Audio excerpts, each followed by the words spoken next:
TMX boys as well inside of the top 10 as they run round turn number 1. Lawrence got a good start away. They kept themselves nice through the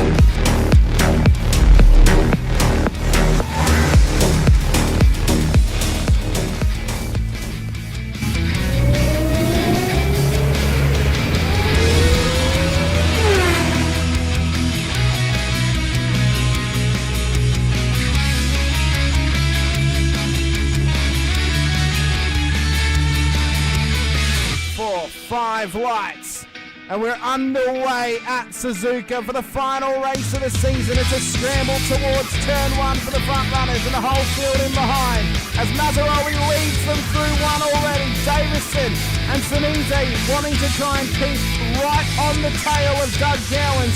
Mazzaroli wants to try and hang up the front all evening as well. Faze there, Katakazinas.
Yes, he did. Still going at each other here. 3 minutes down, we've got 70 minutes to go. They're getting around a lot more time. Just 1 minute 21 lap times here.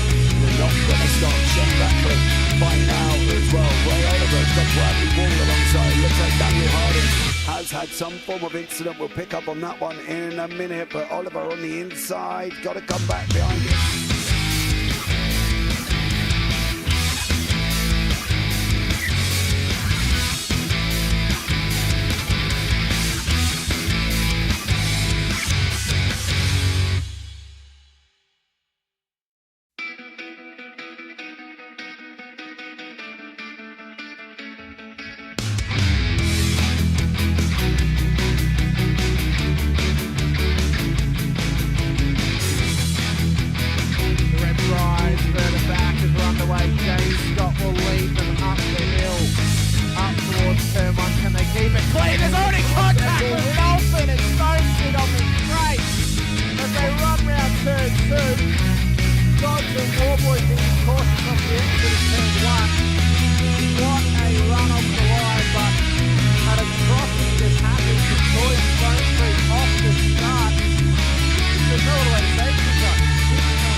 Has just absolutely Superman punched him straight into the wall on the left hand.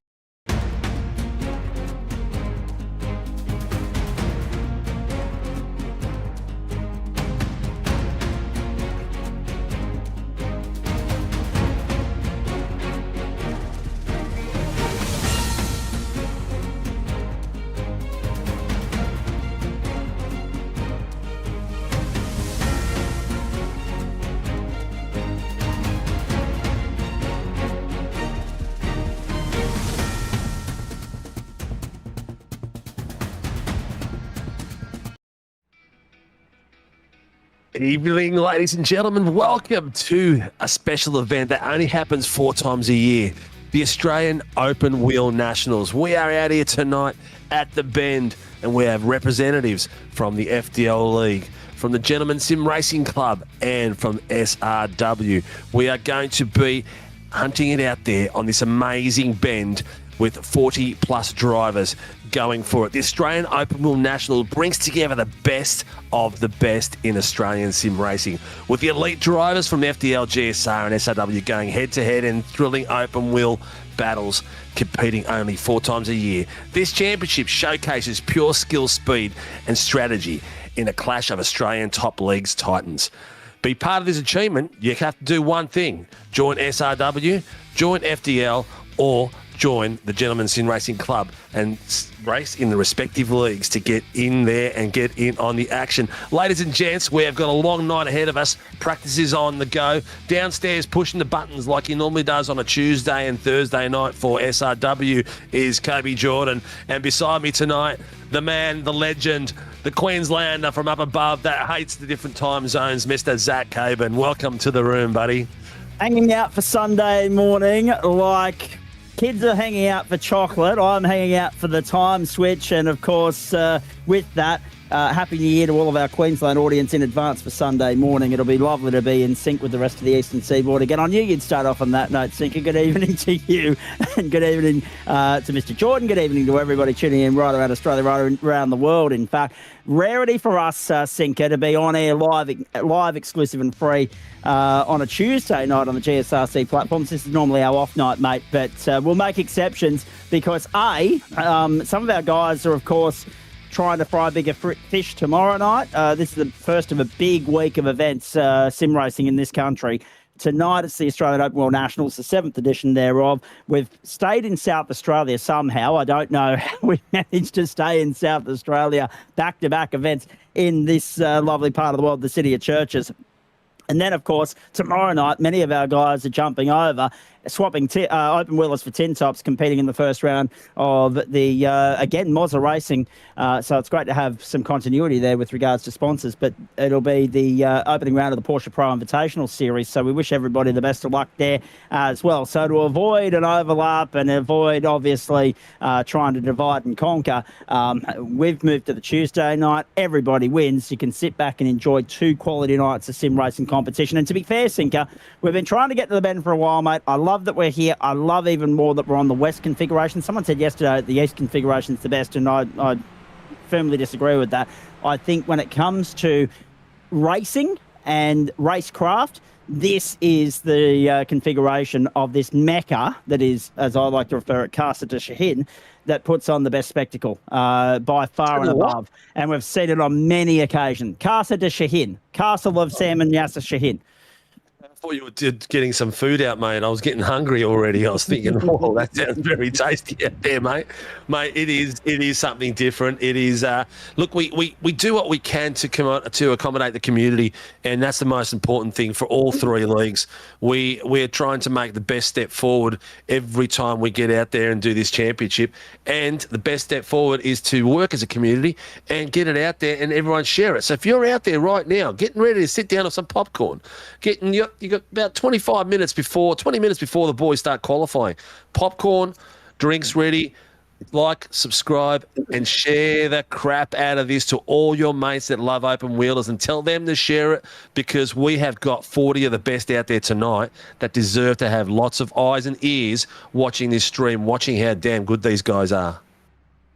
Absolutely. And to be fair, it's a nice little legacy and tradition that this event has become, Sinker. You and I have been here for every single one of them. We haven't left disappointed by the quality of the spectacle on any of the previous 6 occasions. I dare say the same is going to apply to edition number 7, which, and I hate to say it right off the top, I hate to be the cliche rolling in with the dad jokes, but somebody will be lucky tonight. It will be lucky 7 for somebody. Will it be Sam Chapman winning his 3rd Australian Open Wheel Nationals, or will somebody else step up to the plate and join a very impressive honour roll? The obvious question, the elephant in the room, will the great people at SRW finally get on the board, Sinker, or are we going to be letting the drought continue for another 13 weeks?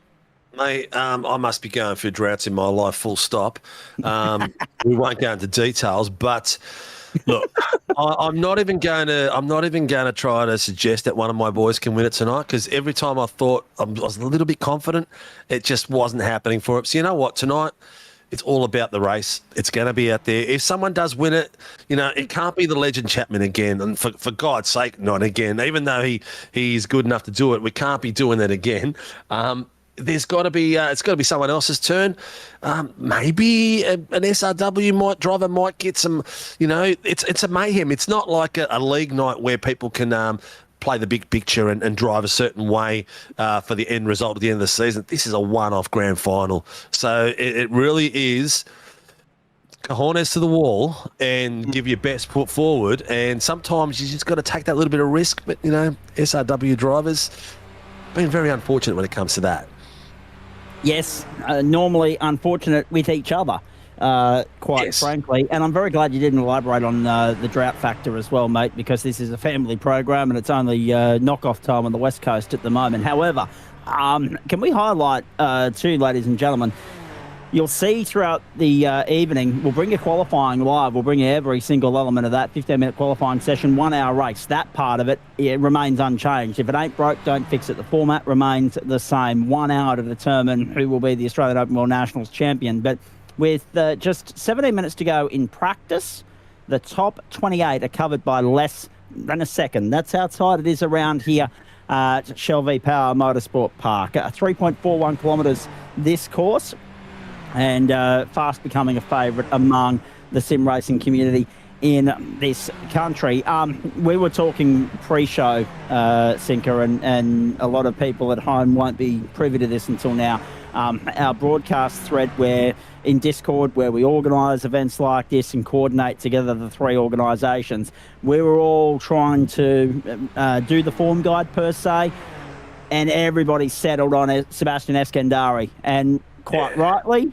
The bloke's only 13 years old. He's kicking goals all over the world. And at the moment, it might be a bad omen for him because we've all backed him, but he's on top of the timesheets at the moment by 0.07 of a second from Danny Davison, who's due some luck in one of these events, quite frankly. Danny Davison, yeah, he's been around the traps, and he does wander in and out of the in and out of bad luck. Maybe we can get Sebastian out on screen now while he's doing while he's out there doing his warm up. Kobe downstairs. While we talk about something, he's just popped in. Davey Davison's on track, so let's lead with one of those two. While we're talking about these drivers, we can probably lead out and see how they're going for their practice sessions. But it is a game of luck out there. I haven't seen Sebastian drive. I heard a lot about the young fella. I've had our experience of young boys in our league as well, that 13 and 14. Rian Leonage is one that raced in our series for quite a while. We had the young Kiwi boy a few years back that raced for us and won the Porsche Championship, ended up getting himself a Toyota GR86 run and ended up at Bathurst all the way from New Zealand. So it's strongly becoming the real world of racing. Max Verstappen is leading the way out there with his racing team, giving sim racers the opportunity to drive the GT3s, and he's done that with one of his teammates. And it's showing that it is a big stepping stone towards that the way of life in motorsport.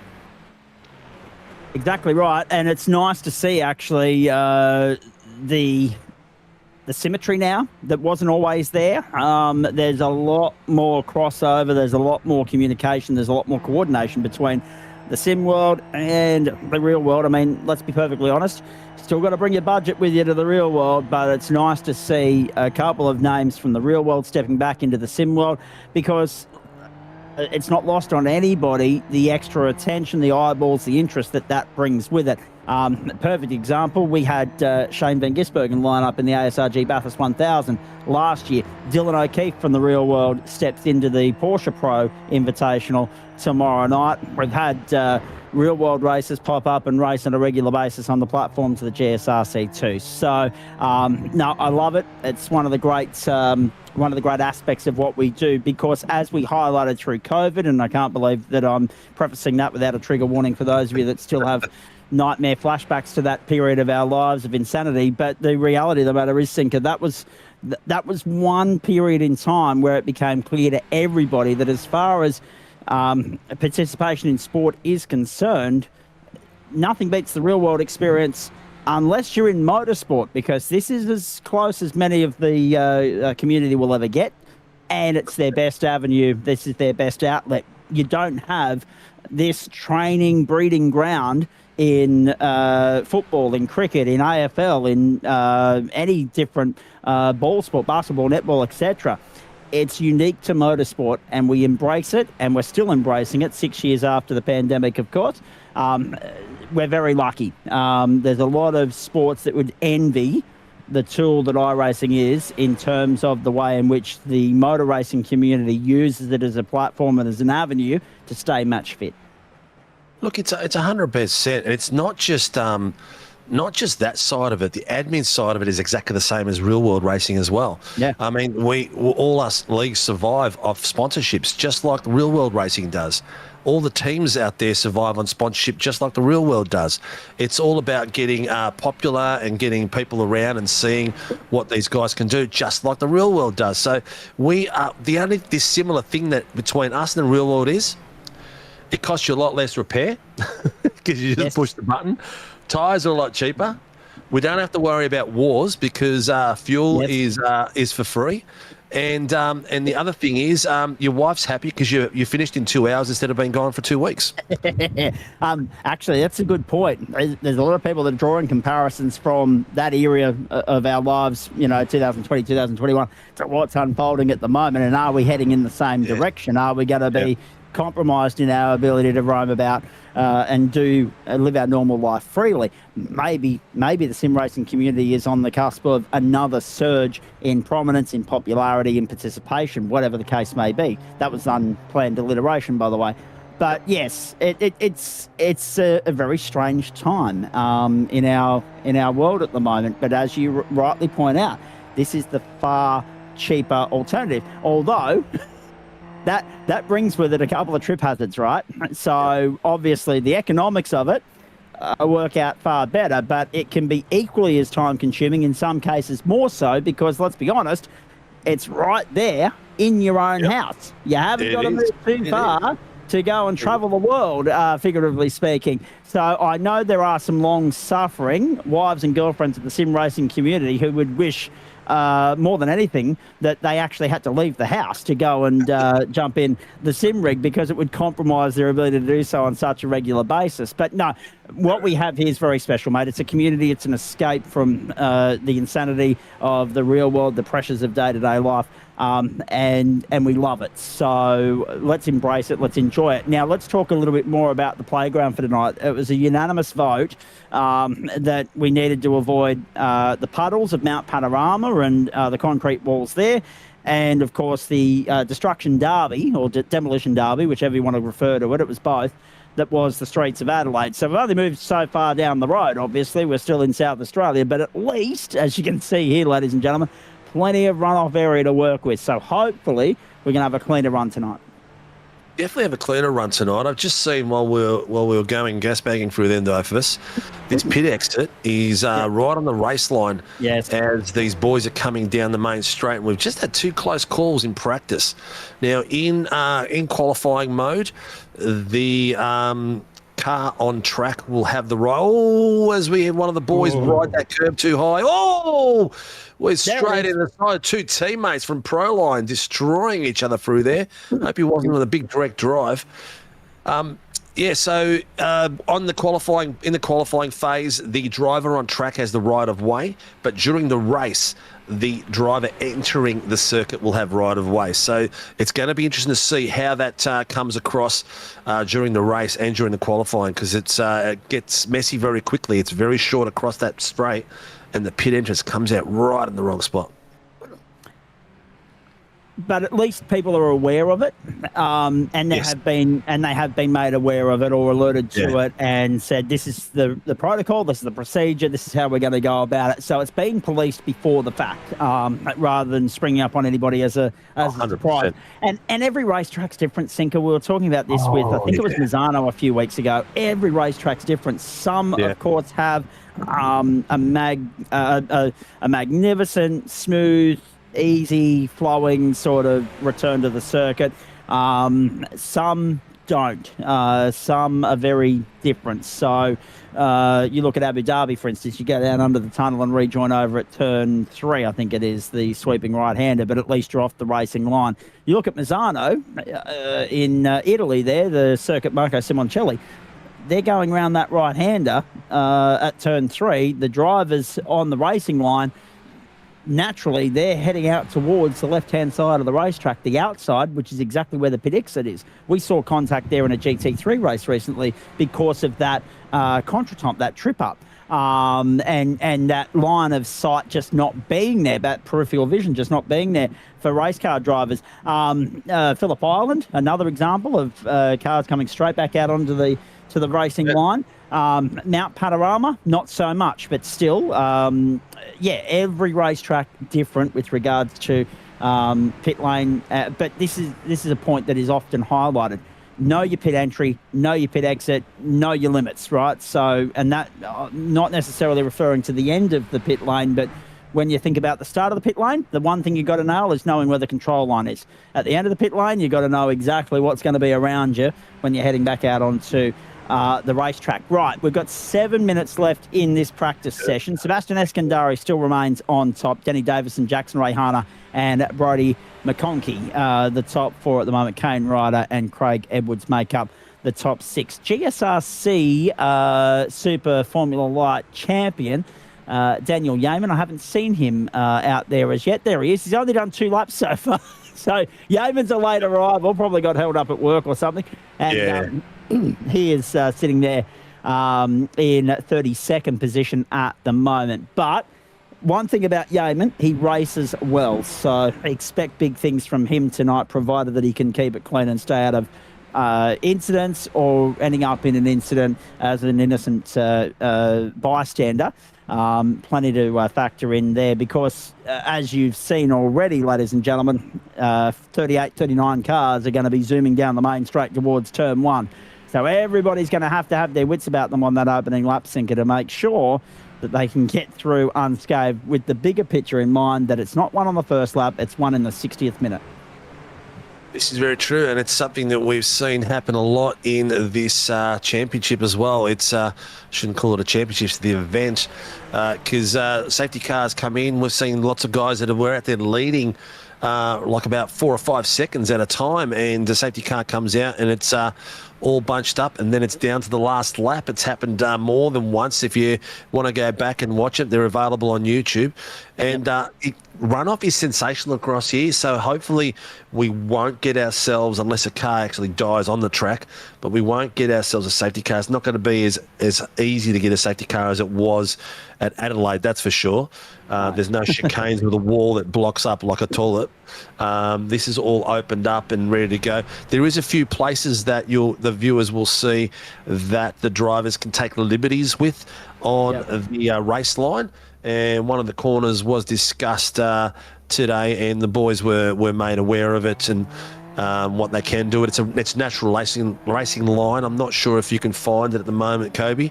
You'll see it in one of the really long, wide right-handers where it opens up, where the drivers will be allowed to cross over there. I think it'll be this one over here at there's one here at turn 4. It's coming up now, I think. And I think you're referring to the crossover point where the West Circuit lines up with the International. Is that right?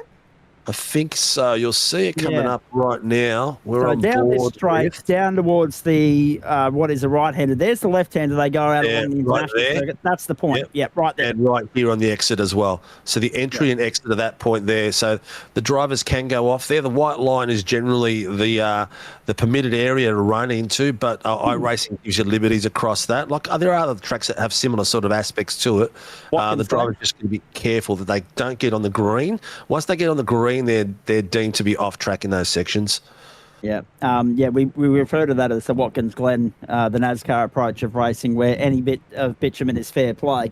And you've only got to look back through the years of real world and sim world racing around there to know exactly what I'm talking about, ladies and gentlemen. 3 minutes 50 left in what is being dubbed the warm-up, but it is the 2-hour elongated practice session here to set the scene. Of course, we're just coming up on 5 o'clock on the West Coast, 8 o'clock on the Eastern Seaboard, 10 o'clock in New Zealand. We're burning the candle if you're over in the land of the long white cloud tonight. A late finish for what is going to be an epic instalment of the Australian Open World Nationals. Number 7. Yep, hard to believe. We've got to number 7. We've been to Silverstone. We've been to Magello. We've, of course, done a 3 on home turf, Phillip Island, Bathurst, the streets of Adelaide, and there's one I'm missing in there as well. But now the Bend to host event number 7. And one that we're very much looking forward to. So, if nothing else, we're running out of options on home turf, Sinker. We might have to go back international for the next one, but that really good tracks coming up, mate. That won't be an issue coming up by IRACING.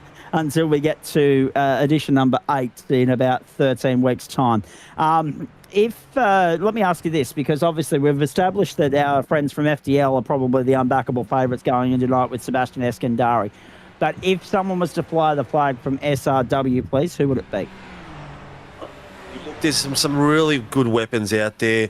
Geordie Slater on his night is extremely fast. Dougie Gowan's on his night is extremely fast.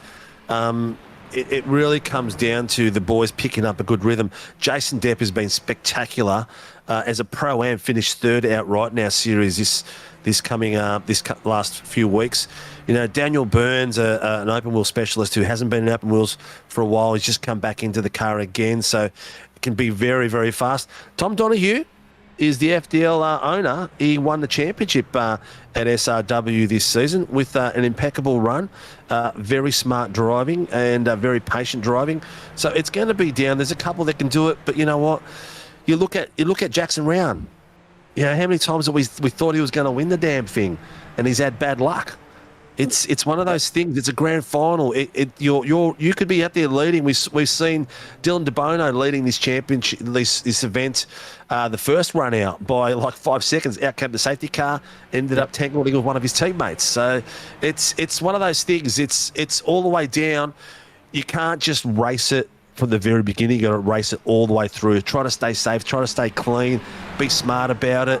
And that's a big thing. Look at this. Like, this happens during the race. It's going to be one of those things. Who's going to be smart enough to pull out to fight another day? Who's going to put their money on the move? And, you know, it could go over the way. You only get one chance. You don't need to come back next week and do it again. It's tonight and tonight only. So if you put a move on, you've got to bet your bottom dollar. It's got to be 100% move, or you're going to end up in the wall and your race is finished.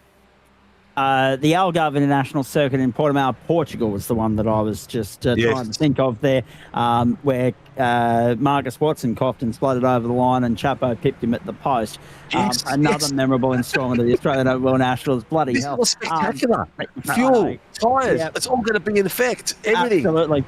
Qualifying will commence in 60 seconds was the word from race control, ladies and gentlemen. Standing by for that. Once qualifying gets underway, I'm sure there'll be a bit more detail and data and information on your screen there on the left-hand side under the totem pole that currently says the Australian Open World Nationals and the warm-up with the clock counting down. And we'll give you some running updates with regards to who's who in the zoo. We're very excited about this, ladies and gentlemen.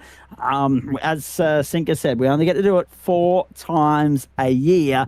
And this is the first instalment of 2026. It promises to be an absolute beauty. Sebastian Eskandari goes in as the unbackable favourite at the moment. Winks like odds for him to go out and win this thing tonight. Danny Davis and Jackson Rayhan. I'd love to, like, I shouldn't say this because he's not racing under the GSRC banner, but I'd love to see Jackson Rayhan win it for all the reasons you just mentioned there. And he's got an invitation to jump onto the Porsche grid tomorrow night as well to fill a slot left by the inavailability of another competitor. So looking forward to seeing him out there tomorrow night. Let's watch this, ladies and gentlemen. The entourage head out onto the racetrack to start the sighting lap, if you like, to then turn wheels in anger. What will be interesting here, Sync-Up, so you were talking earlier about everything, all bets being off come the final lap if there are 2 or 3 contenders in the mix. Don't be surprised if we see a crash in a straight line tonight, which is normally frowned upon in motorsport unless you're intentionally wrecking NASCAR style. But don't be surprised if you see the bang of wheels, because they don't like that in open wheelers and the cars respond accordingly. What will be interesting for mine, mate, there's a big advantage, I'm sure, in the slipstream down the main straight here, but it'll be interesting to see whether any of these contenders want to go it alone or if they're already having discussions about working with somebody. Is it one of those circuits where you want to have a dance partner, or would you be comfortable going alone? Look, you got to be smart out here. If a guy's getting away, he might not be in your team. Might not be. You might not have the guy who's beside you who's part of your team. But you know what? Use your brains and try to catch up. And that's the way I sort of try to race it and everything like that. Cobes, if you want to put my screen across, we'll have the times coming up now in the quali breaks. But one thing as the viewers just want to just to point out for you guys out there, it's an hour-long race. So tonight's a 15-minute qualifying session. It will go all the 15 minutes. So as long as the driver crosses the line before the 15 minutes is finished, he's entitled to finish his lapped time and get across the line and do the fastest shootout as he gets there. When we do in other series that we've got, when you run multiple events in the one night, the 15-minute just drops a hammer and it's all over Red Rover. But yeah, these guys are out there now and starting to register some times. I'm getting a bit excited, to be honest. Yes, as we should be at this particular point in time. What better way to end the first quarter of 2026, by which I mean it is March 31, April Fool's Day tomorrow. Don't fall victim to the cesspit of attempted humour that's going to litter your social media feeds tomorrow morning, ladies and gentlemen. You've been warned. April Fool's Day, right up until about 12 o'clock Eastern Daylight Time. Not a safe place to be. The internet, I would hazard a guess. But yes, what better way to finish March and the first quarter of 2026? In every sense of the word, this is a little bit of overtime for our GSRC members. Turn 1 wrapped up for us on Friday night just gone, with, of course, launching into term two on April 13, Monday, April 13. So we've got the Easter break off, but this is a little bit of overtime for our guys. And what better way to start the second quarter of the year than, of course, the new Porsche Pro Invitational Series. A lot to be excited about this week. Greg Cook already showing off the road. Sebastian Eskandari is going to be the man to beat here, ladies and gentlemen. And we're watching the first laps be turned in anger in qualifying. Going to be important to get out and get a banker early, put a marker down, then maybe, if necessary, reset and go again. And you're not going to have too many opportunities to do that because the sinker's already highlighted. This is only a 15-minute session. So get out, bank the number, and if necessary, go through the motions and roll around again. But you wouldn't want to be making mistakes. There's no margin for error here because it could be the difference between a top 10 and an outside top 30 start in about 12, 13 minutes time. Yeah, Eskandari's just come across with two purple sectors in the second and third, so he's already warming up there. Geordie Slater, he's got himself the purple at the front sector as well. So the boys are still getting a bit of heat in their tyres. We'll start to see the lap times starting to come down.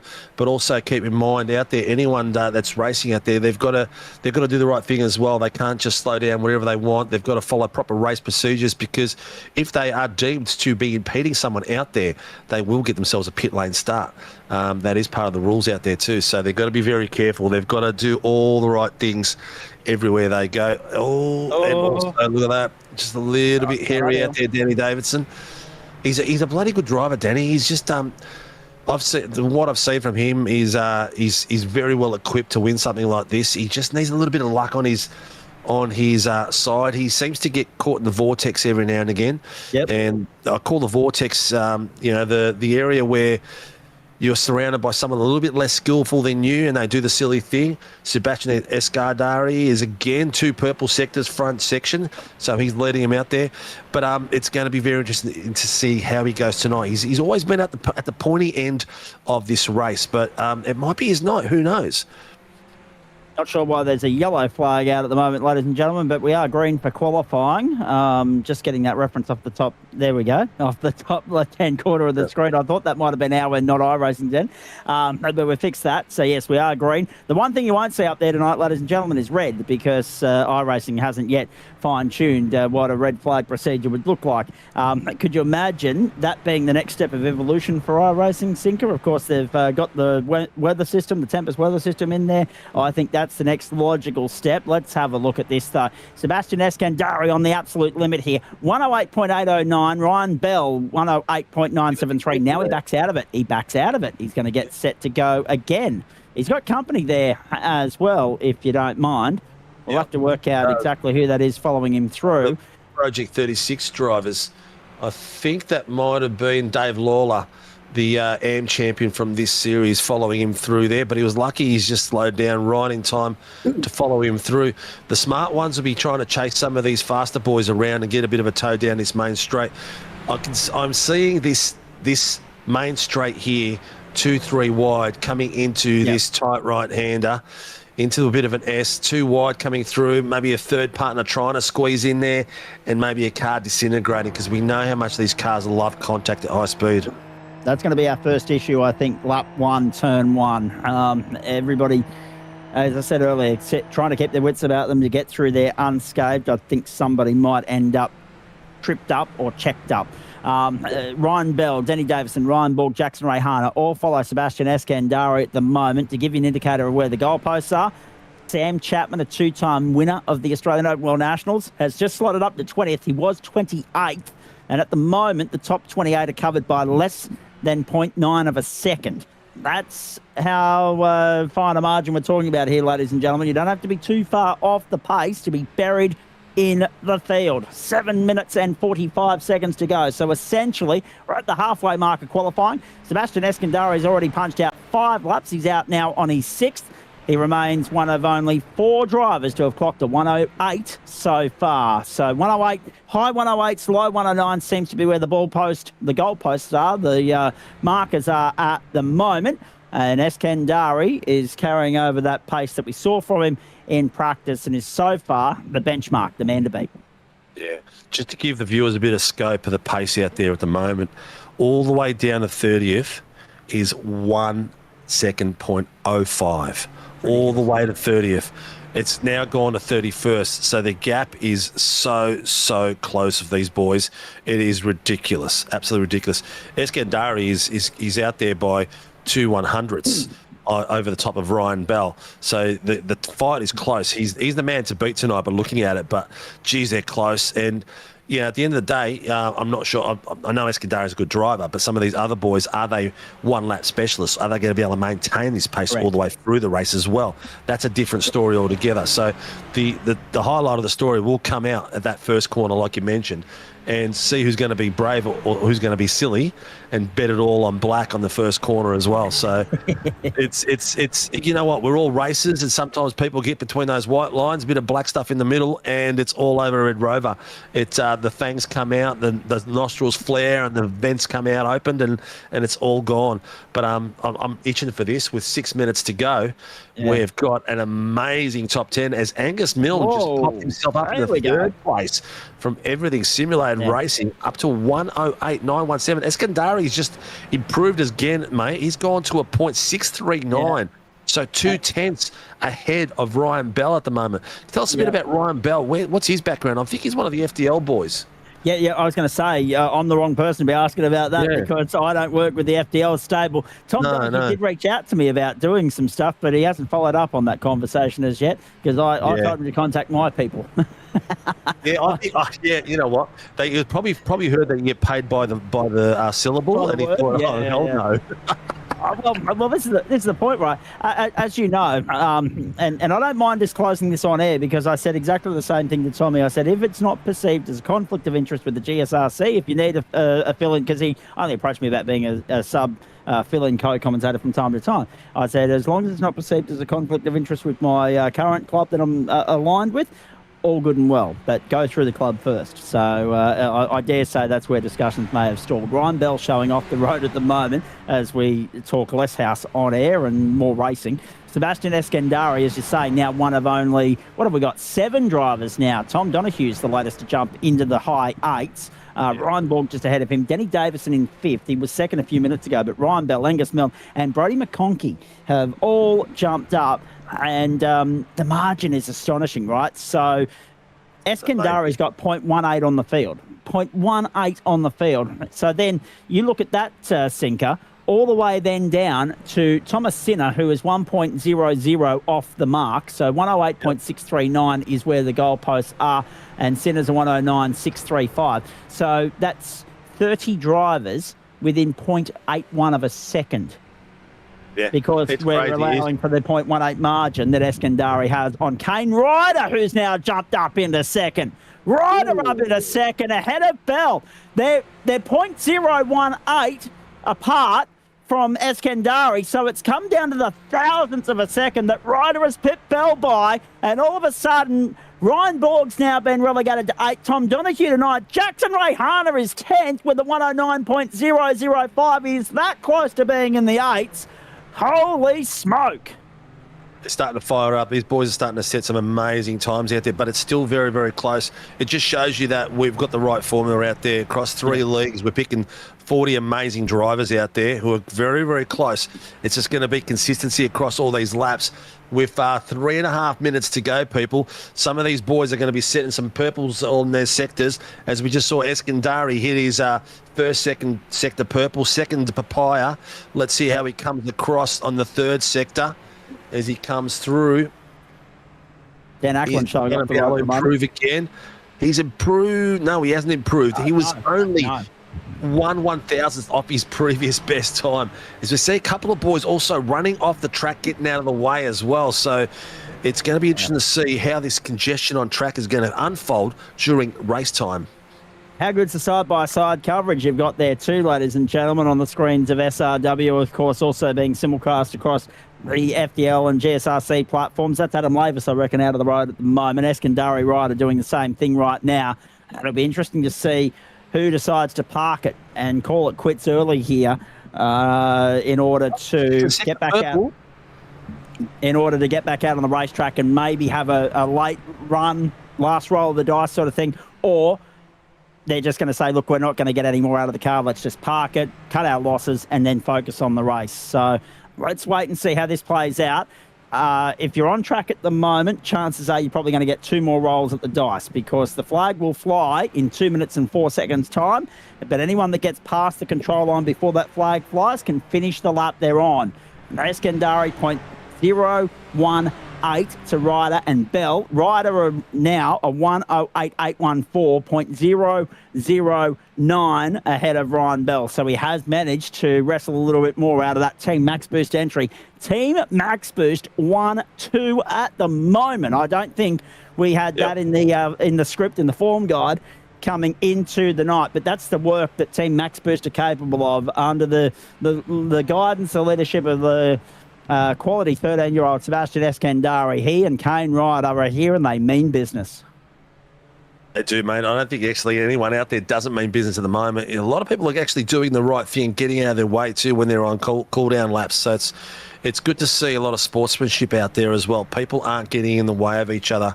But I'm also seeing a lot of dust flying as well, mate. These boys are pushing the very edge and limits of these tracks at the moment, trying to squeeze out everything they can. The improvement has only been a couple of tenths, couple of hundredths as these boys are getting across, and it's still all the way down to 33rd place is a full 1 second difference. 33 out of 43 drivers on track are within 1 second. That is crazy. Absolutely astonishing. Well, we've got 41 that have clocked the time so far. We did have one competitor turn up that's been already sent packing. And then there's obviously all of our great team in race control as well, Sinker. 20 seconds left in this session. Doesn't look like anybody's going to pip Sebastian Eskandari at this particular point.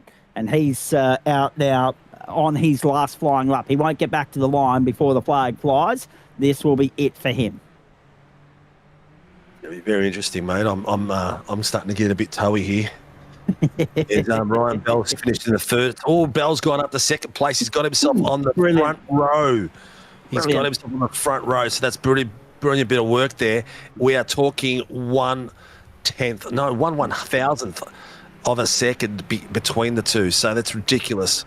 FDL 1, 2, 3, 4, 5, 6 at the moment. Jackson Rayhana comes across the line. This time through, he'll be looking to improve on 7th, so he's got up into the 8s as well. Top 12 in the 8th. Tom Donohue's just pulled up in 12th spot there. Sebastian Eskandari, Ryan Bell, Kane Ryder, Jackson Rayhana to 4th. Ooh. With the last roll of the dice, Rayhana to 4th. And only .008 off Kane Ryder. So Team Max Boost 1-3. Ryan Bell with that late run to 3rd and to 2nd, and Rayhana to 4th. Angus Milne, Craig Edwards has lumped himself up into the top 10, firmly in the mid-pack of the top 10 there. 3rd row outside. Then Brody McConkey. Giuliano Senese has got up into the top 10 late in the piece. Tom McGuinness and Denny Davison just has held on to a top 10 starting position. Ryan Borg, Tom Donohue, all there in the top 12. And Mr. Two-time Sam Chapman is buried in the pack in 26. He's got a guy just got in his way then. He's on a fast lap then too. And someone just got in his way as he came through there. So he is, no, it's not the end of qualifying. I rate the RC's called end of qualifying, but it wasn't. He's entitled to finish his lap.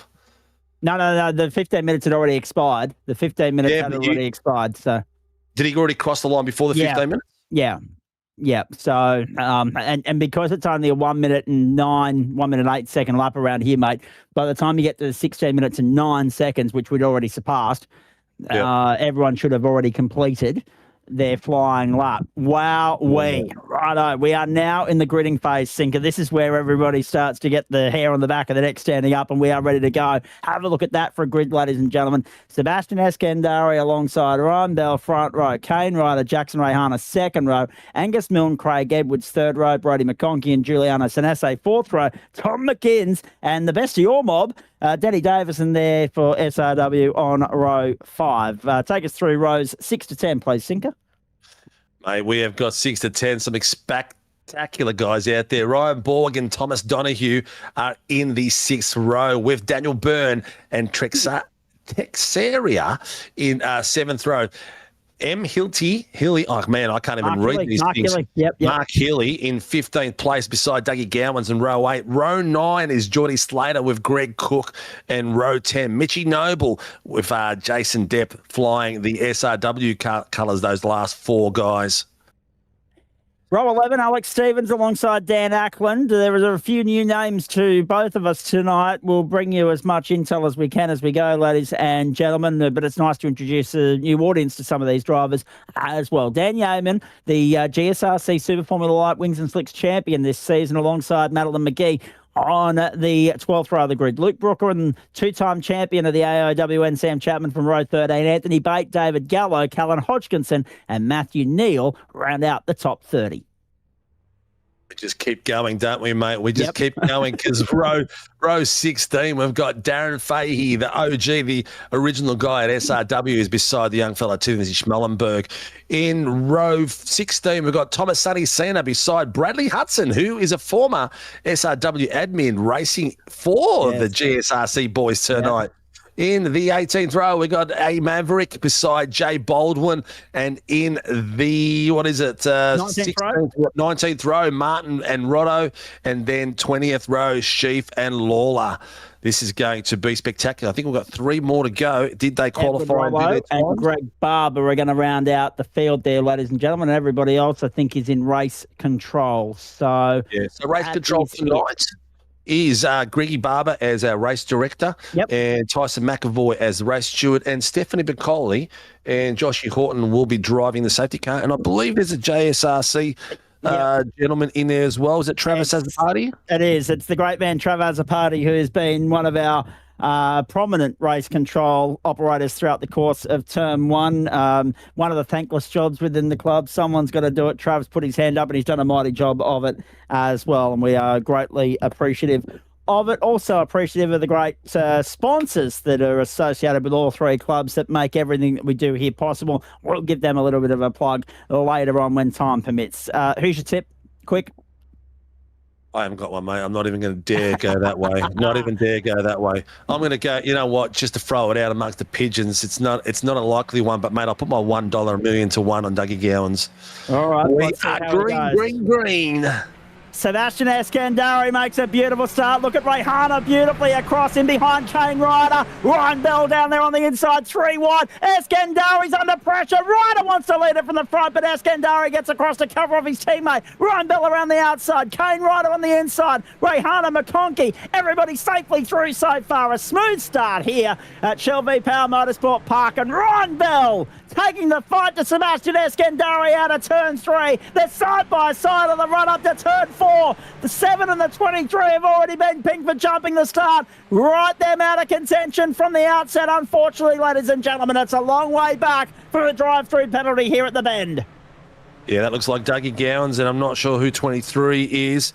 It is Adam Maverick. So both those boys will be going a bit of a drive through, courtesy of iRacing picking that up. But these boys are coming through the back end. There's already a few calls coming through. Bell's got it out there. Eskandari is getting nice and close and hugging that apex beautifully. Oh, we've got rotating. We've got cars off of the track. It's Kane Ryder. Kane Ryder is gone in the dirt with contact. Can you believe that? Third in qualifying and plummeting down to the bottom of the field on the opening lap of proceedings here at Shell V Power Motorsport Park. A nice safe re-entry as well. He's got back on the field. We see the drivers that are coming through the penalties are going through the pit lane as we speak. We can go live with the leaders at the moment. We watch the replay of that incident when Kobe's ready. Downstairs is live at the moment, people. You can see these boys coming through and you can see who they are as well. Eskandari is leading that through at the moment. So, Bell, Eskandari, McConkey, the top 3 here. Oh, trouble. That was the Kane Ryder replay. My apologies. I'm getting too excited. That was the, yep. And that is a big blow to Kane. I mean, it was a great effort to get third on the grid, but qualifying amounts to absolutely nothing when it all goes to the proverbial on the opening laps of proceedings here. Some interesting movers and shakers off the start. Jackson Rayhana's dropped 6 or 7 spots. Sebastian Eskandari and Ryan Bell, they've swapped around. Brody McConkey, and actually that's a great start from Brody, up 4 spots. Craig Edwards up 2, Ryan Borg up 5, and Daniel Byrne up 4 spots. Geordie Slater up 6 spots to be 11th at the moment. Some big moving early on, because the further you get into this race and the more the field spreads out around this 3.41 kilometre circuit, the harder overtaking opportunities are going to be to execute for you, ladies and gentlemen. 57.5 minutes to go, and hope you're enjoying our side-by-side coverage of the 7th running of the Australian Open World Nationals. Great to have everybody on board this Tuesday night. Rare for me to work on a Tuesday night. I'm normally out playing trivia with mates at Club Parkview in Goodna at this time. Sinker, but how could I say no to the AOWN? You can't, mate, because it's part of the legacy. But have a look at this bottom screen. Chapman and Callan Hodgkinson coming side by side. Mark Hill's involved in it as well. The mid-pack, this is 15th, 16th, 19th place. Yeah. These guys are all side by side, taking liberties around these corners and working for every little bit of track they can. It's amazing to see that from the top to the bottom, there will be fight all the way to the very end. As we saw Mark Hill take the inside line there on Mitchie Noble. Noble missed his braking point and got whipped out of that position. But have a look at this straight away. Noble's trying to get his spot back. He's got Alex Stevenson behind him, and he's trying to get through. Stevenson's gone through as well. This is going to be fighting everywhere, gents. It's going to be amazing stuff. And I reckon I'm picking my voice going by about the 45-minute mark. Hang on. Jackson Rayhana, pit lane. Was he the other one that jumped the start? Did we miss that memo? No, it was Adam Lavis, and who was the other one? It's Dougie Gowans. So numbers 0, 7 and 23. So they Adam Maverick and Dougie Gowans started. Well, there goes your 1 to a million. Prematurely left the starting position. We've got a few people out there saying, "G'day, Mr. Watson's out there. Let's go, Bell. Dust this boy." It's good to see out there a bit of cheering, Mr. Watson. Shame you're not out here on track representing whoever you would be racing with at the moment. But, mate, we've got there's wheels coming off. There's 3 cars in the middle of the track. This could be a safety car if they can't. No, they're apart. 1 car is left a wheel behind. I'm not sure where that car's gone, because there was a third involved. There's a front wing that's been left behind. There's a rear wing that's been left behind. And as you say, there's a wheel being left behind as well. There it is on replay. Contact. 3 to 1 doesn't go. Oh, look at that. Actually, it looks like 2 nose cones. There is 3 in there. They're stuck. They're looked after. It looks like that might have been Mitchie Noble driving away from the scene of the crime. and the rest of the boys too. Maxi Boost cars, I think it was, mate. Just by the by, Sam Chapman, two-time AOWN champion, up 10 spots already, up to 16th. So there's your big mover early on. Yeah. Let's have a look at how this all plays out. Bell, Eskandari, McConkey, and Edwards, Borg, Davison. And look at the gap. It's exploded already. The top two, 3.5 seconds up the road on everybody else at the moment. But this is the thing, right? These two can go like scalded cats and work their way through all night by the looks of this, from what we're seeing early. Everybody else is managing fuel and tyres and trying to play the long game. And obviously there's been a lot of incidents so far play out around these guys. So evasive action and a few other factors have compromised their early running. They'd be praying for a safety car to reel these two back in at the moment, because right now it doesn't look like anything is going to stop these two from duking it out for outright supremacy. Nah, the only thing that can stop these two is them tangling up with each other when it starts to get desperate points of there. Should be very interesting to see. What do we got? A few people coming up. How does Sinker get the names of these boys right when they get the names of the people commentators every week? Mate, it's a fluke, mate. It's nothing special. Sinker, I think. No. That Magoo, number 7, who jumped, not Gowans. Oh, you might be right. Oh, it was. Yes, you are right. Madeline McGee, 707. Didn't realise we had a number 7 in there. Yeah. Okay. Dougie Gowans, you mentioned earlier, but there was another penalty up on screen there, 15 seconds for David Gallo. But there's a couple of names you might be able to confirm for me, because I'm seeing some, I'm sure there's some misreadings coming up through your timing screen at the moment, mate. How many cars have exited the server or just stuck in pit lane at the moment? Because David Gallo's got a 15-second penalty, but he hasn't registered on my timing screen for the last 6 laps. Again, so have we had I'm not too sure. It looks like I'll see what I can see. You can find him on my thing. It looks like he might have left. No, he's out there. He's on track. There he is. There, Gallo. Yeah, he's just working his way around. Jackson Rehan is just there behind him as well, so you can just see him coming through there. So they're all going out there still battling. Biggest mover so far, mate, from the back of the field, up 8, up. Oh, my system's just gone nuts. Kobe, can you put on places gained on your screen, mate, for us? Because it looks like it's just gone crazy. There we go. So, You're now giving misreadings for the rest of the night, unfortunately. Yeah, correct. I thought something was wrong, and I'm running off the same timing screen that Sinker is, ladies and gentlemen. I didn't think that we'd lost anybody yet, so it's good to know that there are still 42 out there. But obviously, there's just a little bit of a loose wire in the SDK link at your end, unfortunately. So let's go back to the front. Bell and Eskandari, +1, -1, respectively. Biggest mover inside the top 10, Geordie Slater up 10 spots. And, of course, Dan Yeaman, the big loser out of all of this so far. Yeaman, one of a couple that have already been to pit lane and for a good considerable period of time as well. 45, 46 seconds, unfortunately, for those guys. So there's already a few guys that have felt the wrath of the early rip, tear, rush bust nature of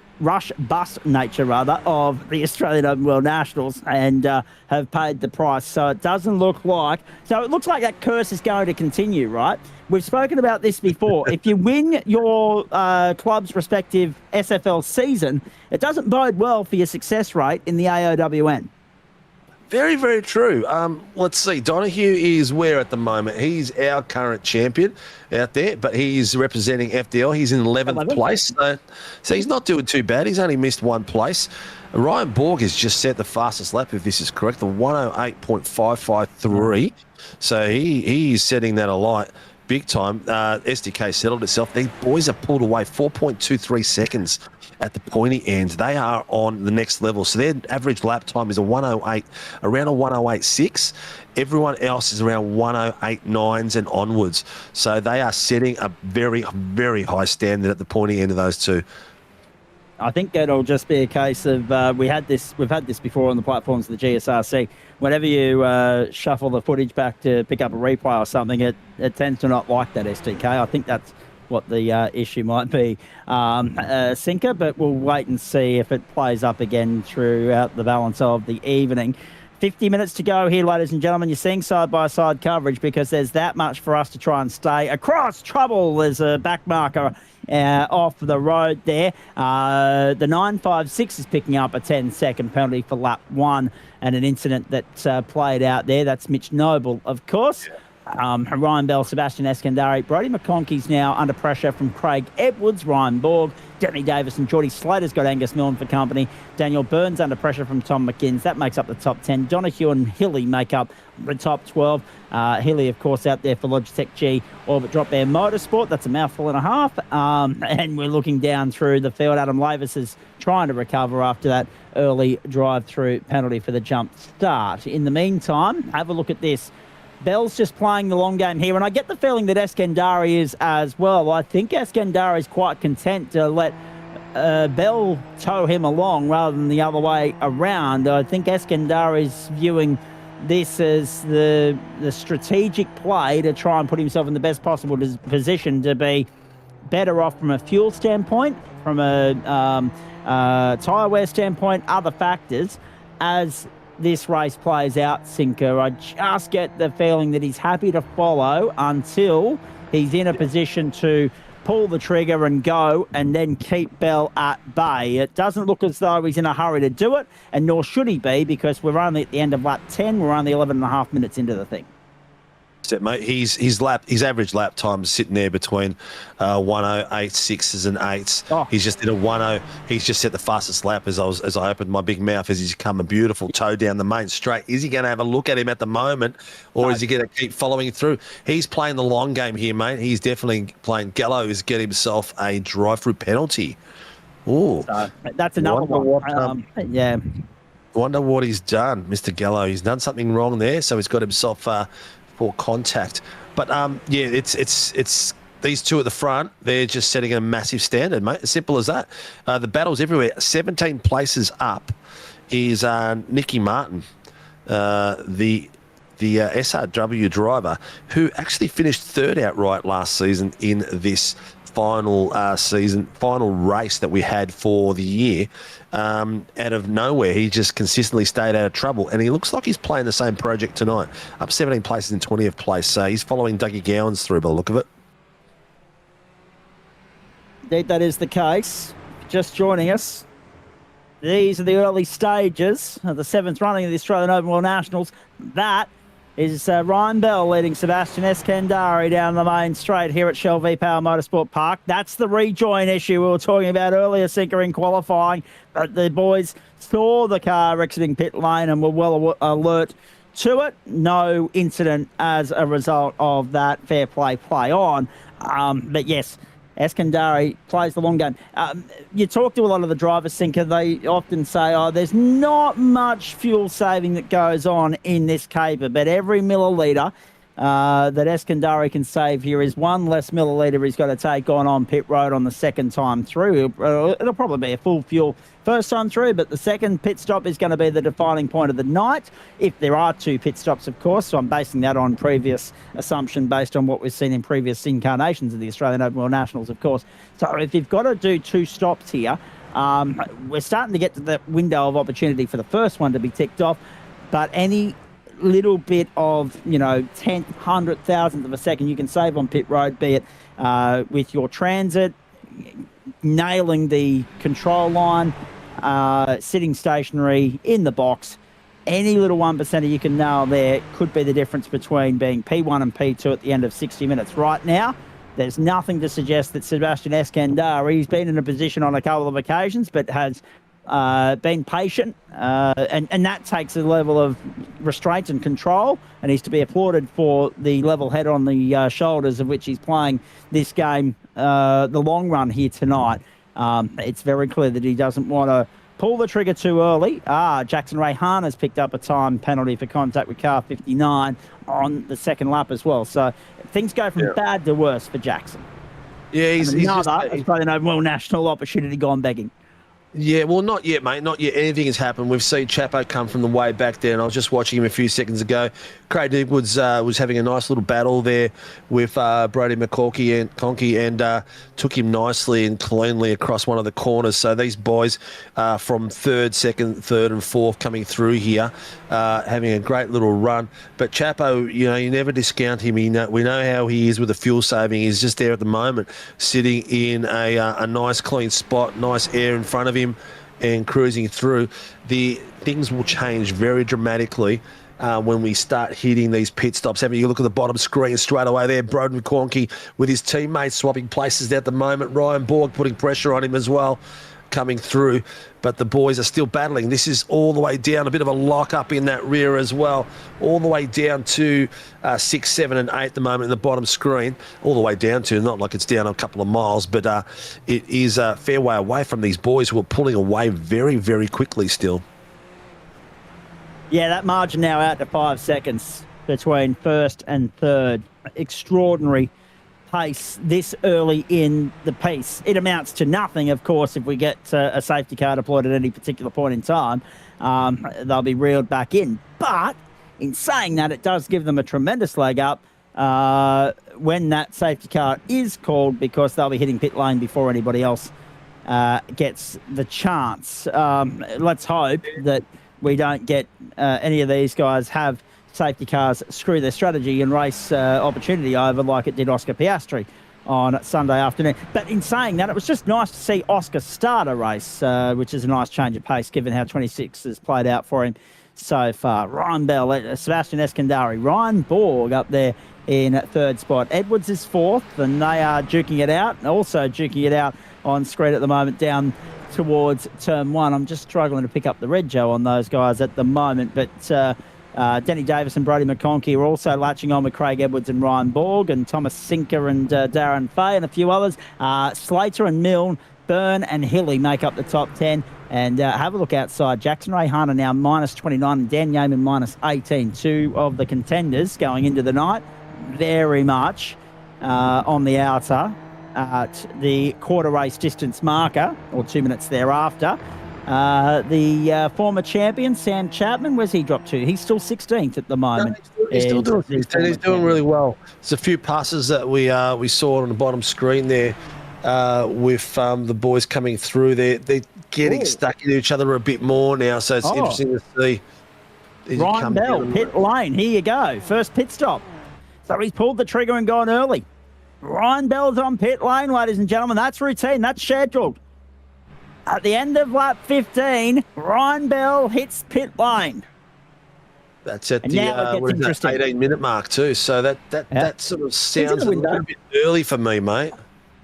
Well, let's wait and see. Let's see how far everybody else gets into the first stint. Let's see how far this pit window transit plays out, Sinker, and then we can start to do some arithmetic. Now, it's not my finest subject, it's not my strongest point, right? But we'll do some mental arithmetic because he's only 2 minutes out from the third race distance marker. So you've only got to get someone to go 2-3 minutes over to realise that the window's a little bit longer or bigger than what Ryan Bell's opted to run with there in the opening stint. And that's all you need, that crossover time, that window to be a little bit longer and a little bit shorter at each end, because it'll obviously give us a parameter with regards. And Borg, McConkey, Davis and Slater all in right now. So pit lane's becoming very, very busy at 18:36. So this seems to be a critical lap, except for Sebastian Eskandari and Craig Edwards. They've gone on to lap 17. So they're going to get to within that threshold of that 20-minute marker, which puts them in a beautiful position for the back end of the race. But should anyone be able to go beyond that, it's going to tell us that the window is, maybe 15 to 18. If it's 19 laps, then this second stint could well be longer, and therefore, in return, the third stint will be a little bit shorter. And I think everybody's a little bit surprised, given open wheel national history, that we've got this far without a caution so far to neutralise the field. Yeah, well, I think it's the nature of the track at the moment as well. So we've seen a couple of boys have stayed out and not gone in the pits as well. So Brad Hudson, Bell, Edwards, Skandari, Gowans are all joining a little bit of a different strategy there. But while we did that, Mark Hill who was out in about 8th or 9th place, set a fastest lap for the night, or 108.332. So he is on fire out there as well. Yep, Eskandari then with no surprise to pit lane this time by. So gotta go. Lap 17 and not quite the 20-minute marker, but take into consideration the fact that they are going to sit stationary here for a little bit. Take into consideration that it's a long transit. That will buy them the time they need to hopefully get to the 40-minute mark to give them a 20-minute sprint to the line. But now we can start having the discussion, because it's clear that the window is no more than about 17 laps. We can start having that discussion. How far are we going to travel tonight? Well, we're doing just under 70 seconds per lap. So the best way to calculate that is we're going to go 6 laps every 7 minutes, Sinker. So you add that up, 8 7s, 56. You've got a couple of minutes to carry over there.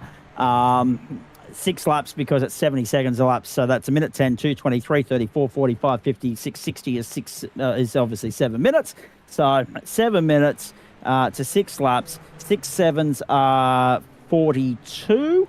Let's calculate what that's going to mean, what that's going to translate to. So that'll be 36 laps in 42 minutes. Add another 6 to that.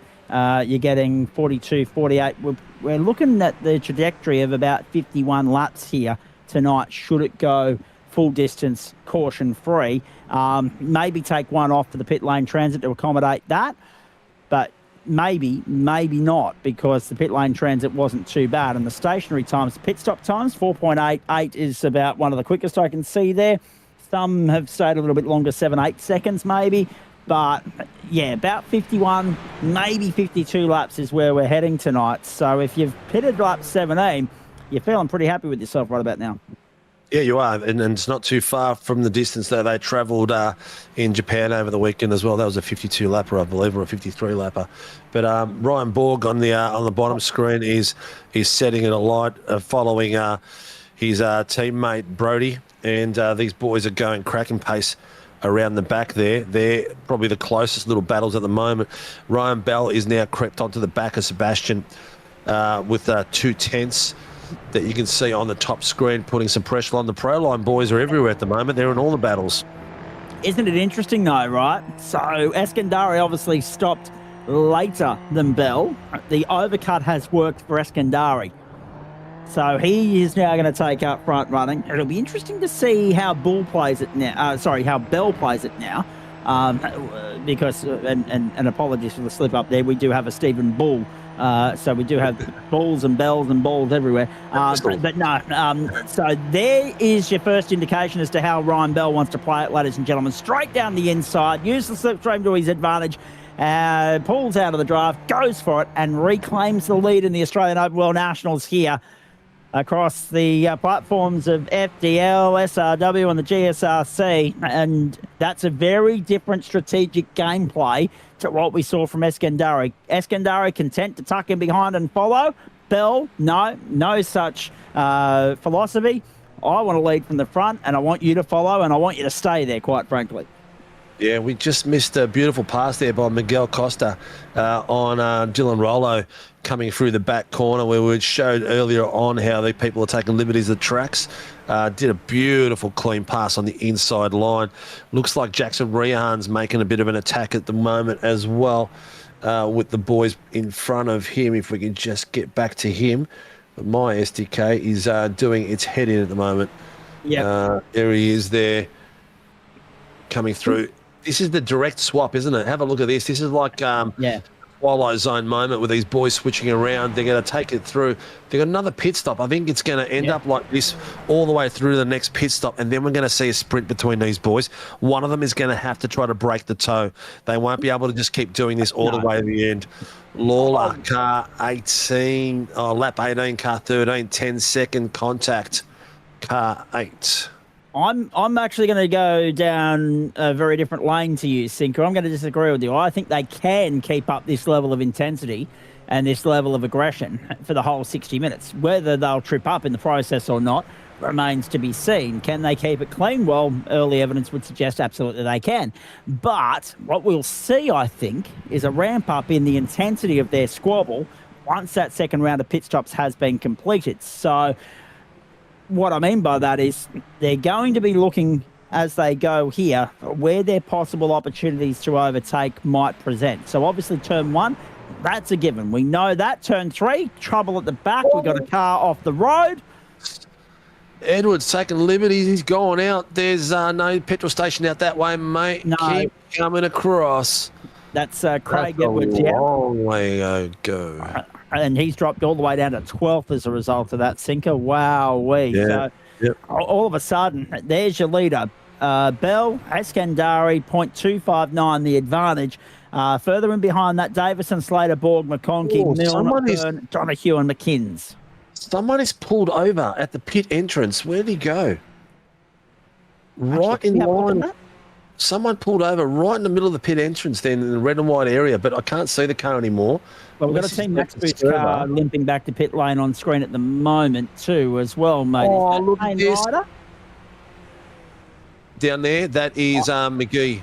Madeline McGee. I was going to say I don't have any registration lighting up on my screen at the moment, so I'm having a little bit of trouble identifying these cars immediately. Top right-hand corner? Yes, at Madeline McGee. Yeah, top right-hand corner will be the driver, mate, just in case you missed it. But yeah, it does disappear every now and again when depending which screens we're going on to. And the boys at the bottom, look, Nicky Martin is still out there, and he's one of those drivers that never gives up at all, and he'll try to fight his way all the way through. He did that same thing, finishing up 3rd. He's got himself up into 19th place, up 18 places. He's the biggest mover so far. Sam Chapman up 17 places now. He's up into 9th place. So yeah, Chapo's is that's not right. Has he gone short to go long? Maybe. Chapo. No, you're right. Your screen's incorrect. Yeah, my screen's, Chapo's 15th, so it's 11 or 12 spots gained by Chapo at this point. I think he was 26th on the grid for memory, so 11 spots gained for him so far. I'm just going to, for future reference, Sinker, considering that your SDK is having a seizure at the moment, I'm going to reference the timing screen that everybody else is seeing at home for the balance of the evening, I think. I think that's going to be the safe bet. But one thing's for certain, Ryan Bell and Sebastian Eskandari, if we can go back to talking about the on-track battle, these guys are going to have to weigh up where best to execute overtaking opportunities. And when it comes to the final lap, they're going to have to do so in a way whereby they can be confident enough to execute it and be sure enough that they're going to be able to do so and consolidate and not have the situation turned back on them in the run back to the start-finish line. So, I mean, you'll see a bit of over and under, you'll see a little bit of side-by-side,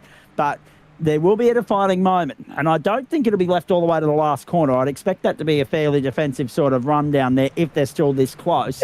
So maybe the second last corner, I'm not sure, Sinker. It's going to be interesting to see where these guys execute that final race-defining, race-winning overtaking opportunity, noting that the run out of the final corner to the control line, the checkered flag, is rather short. Yeah, that was, I totally agree with you. It's an amazing bit of left and right movement there out of Sam Chapman and Mark Hill coming down the main straight in the bottom screen. They were going side by side, a little bit of left and right movement.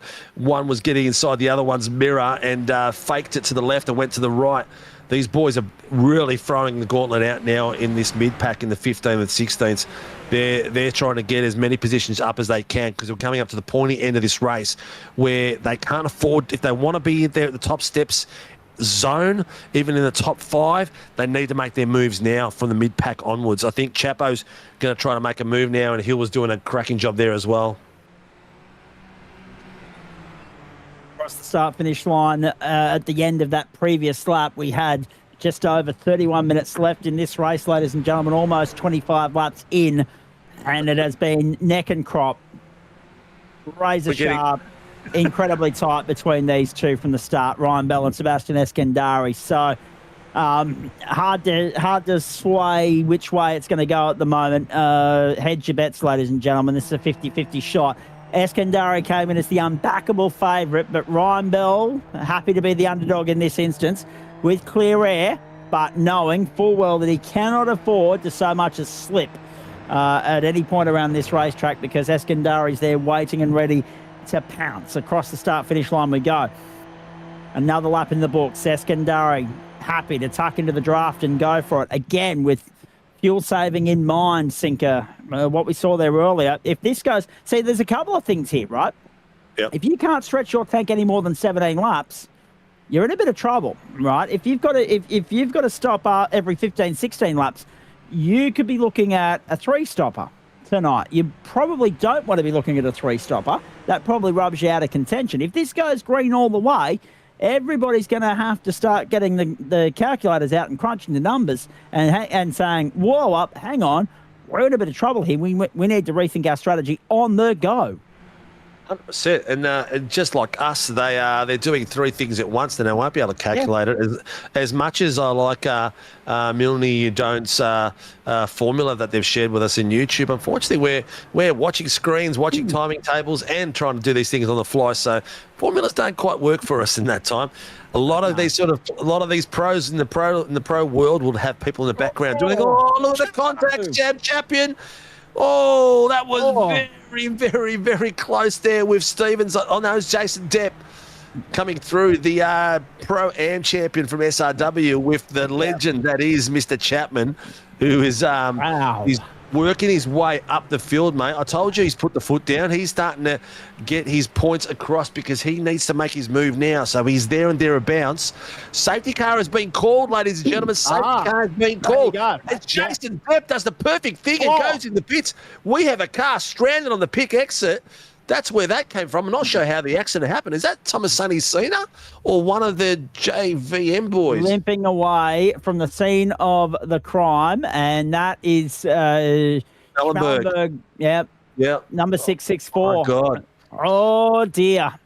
So the safety car has been called for the first time tonight. Yes. And Stephanie Piccoli will drive that one for us. 28 and a half minutes to go. How opportunistic, Sinker, for everybody here. Look at this. Side by side, front straight contact and gone. Bang. I mean, guys, there's a track there wide enough for 10 wide at that point. How the hell did that happen?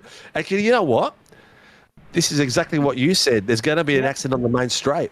There's going to be an accident crashing in the straight line. It's not the first time I've seen it this month. It won't be the last, probably. Bang! And I say that very facetiously because there's only 3 hours left in the month, but still, have a look at that. Disastrous. I reckon there could have been a bit of net code there because it looked like that before even touched, they got sucked in together. Schellenberg gone. I dare say there's going to be another car that we weren't able to identify that's going to have to come into pit lane as a result of that as well. You can't not sustain some damage and an impact that fierce. There'll be a couple of lapped cars now being released ahead of the safety car, allowed to go around and unlap themselves. What an opportune moment here. There's a couple of guys that haven't opted to go to the pit lane second time through. Guess who? And guess who? Yeah, Chapo is one of them. Chapo is there. But everybody else, just about, as soon as they saw that safety car deployed, dove for pit lane. Now, that's interesting, right? Because we were only just talking about it. If it goes green all the way, they could be in a little bit of trouble. This probably saves them. Not the guys that are pitting under the safety car. The guys that are pitting under the safety car probably are looking at a third stop. But the guys that are going to be able to just save a little bit of juice here and follow the safety car around, they will be on an alternate strategy. They'll peel off partway through the next phase of the race once we go back to green, I think you'll find. They'll want to run this tank as long as they can and ensure that the next stop is the last. So a couple of different strategies now firmly in play here. It's going to be interesting to see who prevails on top as a result of that. Can I go quickly around the grounds for you, ladies and gentlemen? The Socceroos are in action tonight. It's rare that we get to talk Tuesday night sport, right? Socceroos FIFA Series, Amy Park, Melbourne, currently leading Coruscant 1-0, a minute and a half out from stoppage time in the first half. So Thomas Sinner to pit lane now, and the safety car finally seeing that in action for the first time tonight. We're wondering, I just didn't think it was seemingly possible that we would get through an Australian Open World Nationals without seeing that thing lead the field at some point. Well, it's done more clean laps than me in the last 12 months, but we didn't expect it to happen because of all the runoffs we've got. But that was one of the things we said would be possible down a main straight, and it looked like it was Looks like Schmellenberg was breaking the toe, then not sure if the car beside him ran into him or he ran into him. Race control reviewing the boundary lines and who's moved where and what's moved. It looked like there was a little bit of net code as well from my perspective, but that could be completely wrong as well. But it's changed the magnitude of this event, and it's opened up the doors to some completely new strategies, mate, completely. In the top 7, one has pitted in the top 7, and that's Sebastian Eskandari. And we know he's got pace to get up there and amongst these boys, but what's it going to mean for minor positions? Yeah, well, that's exactly right. Ryan Bell and Denny Davison. So it's interesting, right? So Denny Davison, Ryan Bell, Sebastian Eskandari, they have all stopped. Now, it's interesting when you look at that because we're getting a misreading on Bell on our timing screen, at least. It says that he's only done 1 stop. He's actually done 2. It was just an issue with the SDK timing at Sinker's end. But for Donahue and Chapman and Martin, so they might stretch an extra lap, maybe 2 out of this. They'll be doing some heavy fuel saving, whatever's possible, behind the safety car here, but they, along with Dougie Gowans and Nick Martin, they'll all peel off at some point. Yeah. Early in this next phase. They have to. They will run out of juice and cough and splutter and pull up on the racetrack and trigger another safety car if they don't, right? The question is when. They're getting to a very, very, very nice point, though, here right now, Sinker, because this is another lap in which they're going to follow the safety car around. Nick Martin actually dives in now. He's like, no, I've had enough. I'm getting out of this. He's looking at this thinking, I might be able to stretch this and get home. The other 2 won't be thinking that. But we're starting to get to a very pleasant phase of proceedings here whereby you can look at the clock, you can look at the numbers you've completed, and you can work it out for yourself, particularly Chapman and Donahue, who are very good when it comes to fuel saving, especially Chapman. He's not a 2-time Australian Open World National Champion for nothing, ladies and gentlemen. They've got the chance now to use the safety car to their advantage. They're doing 2:17 behind the safety car, so we're a full minute and then some. We're about 50% speed at the moment. So we're losing laps out of the race as well. So now everybody else is counting back from 51 and thinking, well, hang on, it could now might only go 49, 48. So it's putting them in the window of uncertainty as well. I dare say they've probably got a second stop, a third stop maybe to do, but the amount of time they're going to have to spend on pit lane is going to be very, very minimal. This is wide open. It's anyone's game. But I'd want to be one of the guys that's only got to do 1 more stop from here, not those that have already done 2 stops and have to make a third. Yeah, 100%, mate. It's going to be. There's even more things that are going to come into this as well. When these races, as soon as we think we've worked it out, something happens and it gets thrown into the spanner of it all, and comes out the other end. It's a shame there's no rain coming on board now, because that would be spectacular in the last 20 minutes. And we did get promised there would be no rain tonight, mate. There we did. But it's a shame. I think we had to make that promise because there are still people recovering from Bathurst. Yeah, maybe so. As much as a lot of people didn't like it, I loved it because it just brought danger into the race, and the puddles became a distinct tragedy if you hit them. One thing we will do for the next indications of this in end of season 2 is we will have the series code at the end of the driver's name, so we can have FDL, GSRC, FRW, so we can get a bit easier focus, maybe even on. Oh, there goes Chapman. There goes Chapman. Oh, he has gone in. And Ryan Bell has gone as well. That's a really good call from Ryan Bell and Brodie McConkey, I reckon. Yeah, but is it too They're late? crunching the numbers. Sebastian Eskandari stayed out. So now you've got the 2 favourites of this race and the 2-time champion. You've got Bell and Chapman on the same strategy. You've got Eskandari trying to run the gauntlet here, hoping that the amount of time being chewed out of this safety car will mean that he's going to be okay on juice. And we are getting to a very, very critical point here, Sinker. Well, it's 4 minutes difference. Is he going to be able to? Is he going to be able to stretch it out? Literally, he's going to need to get an extra 4 minutes of fuel out of that car at this point here. I know the safety car is saving a lot of fuel here, but still, we saw the first hit went 17-minute mark. Yeah. So it's maybe he'll stretch that out to what, 20 if he's really done well. But he's got no one up there at the moment to draft behind either. Once he passes these boys, he's out on his own. So it's going to be a different ball game. I think he might look. He's going to have to go for fuel, I reckon, and it's going to be in the last 5 minutes of the race, and it'll be just a dash enough to get across the line. But you know what? That's when mistakes are made as well. We've seen championship lost where the drivers have gone into rush for that last little bit of a fuel stop, and something's gone wrong in the last few minutes where they've actually tagged the wall or they've put too much fuel in. I think it's a risk. All right, so let's have a look here, right? There's a couple of important things unfolding at the moment. I was just about to ask the question because it felt like this safety car was dragging on for a long period of time. Safety car returned to pit. Drivers maintain 90 kilometres an hour, no more, and obviously cease weaving at this point. So no more weaving. Anyone that is caught to be doing such will wear the wrath of race control. The other point that I want to make, Cinco, is 17 laps is about 19.50 on fuel. We've passed that 19-minute 50 marker now.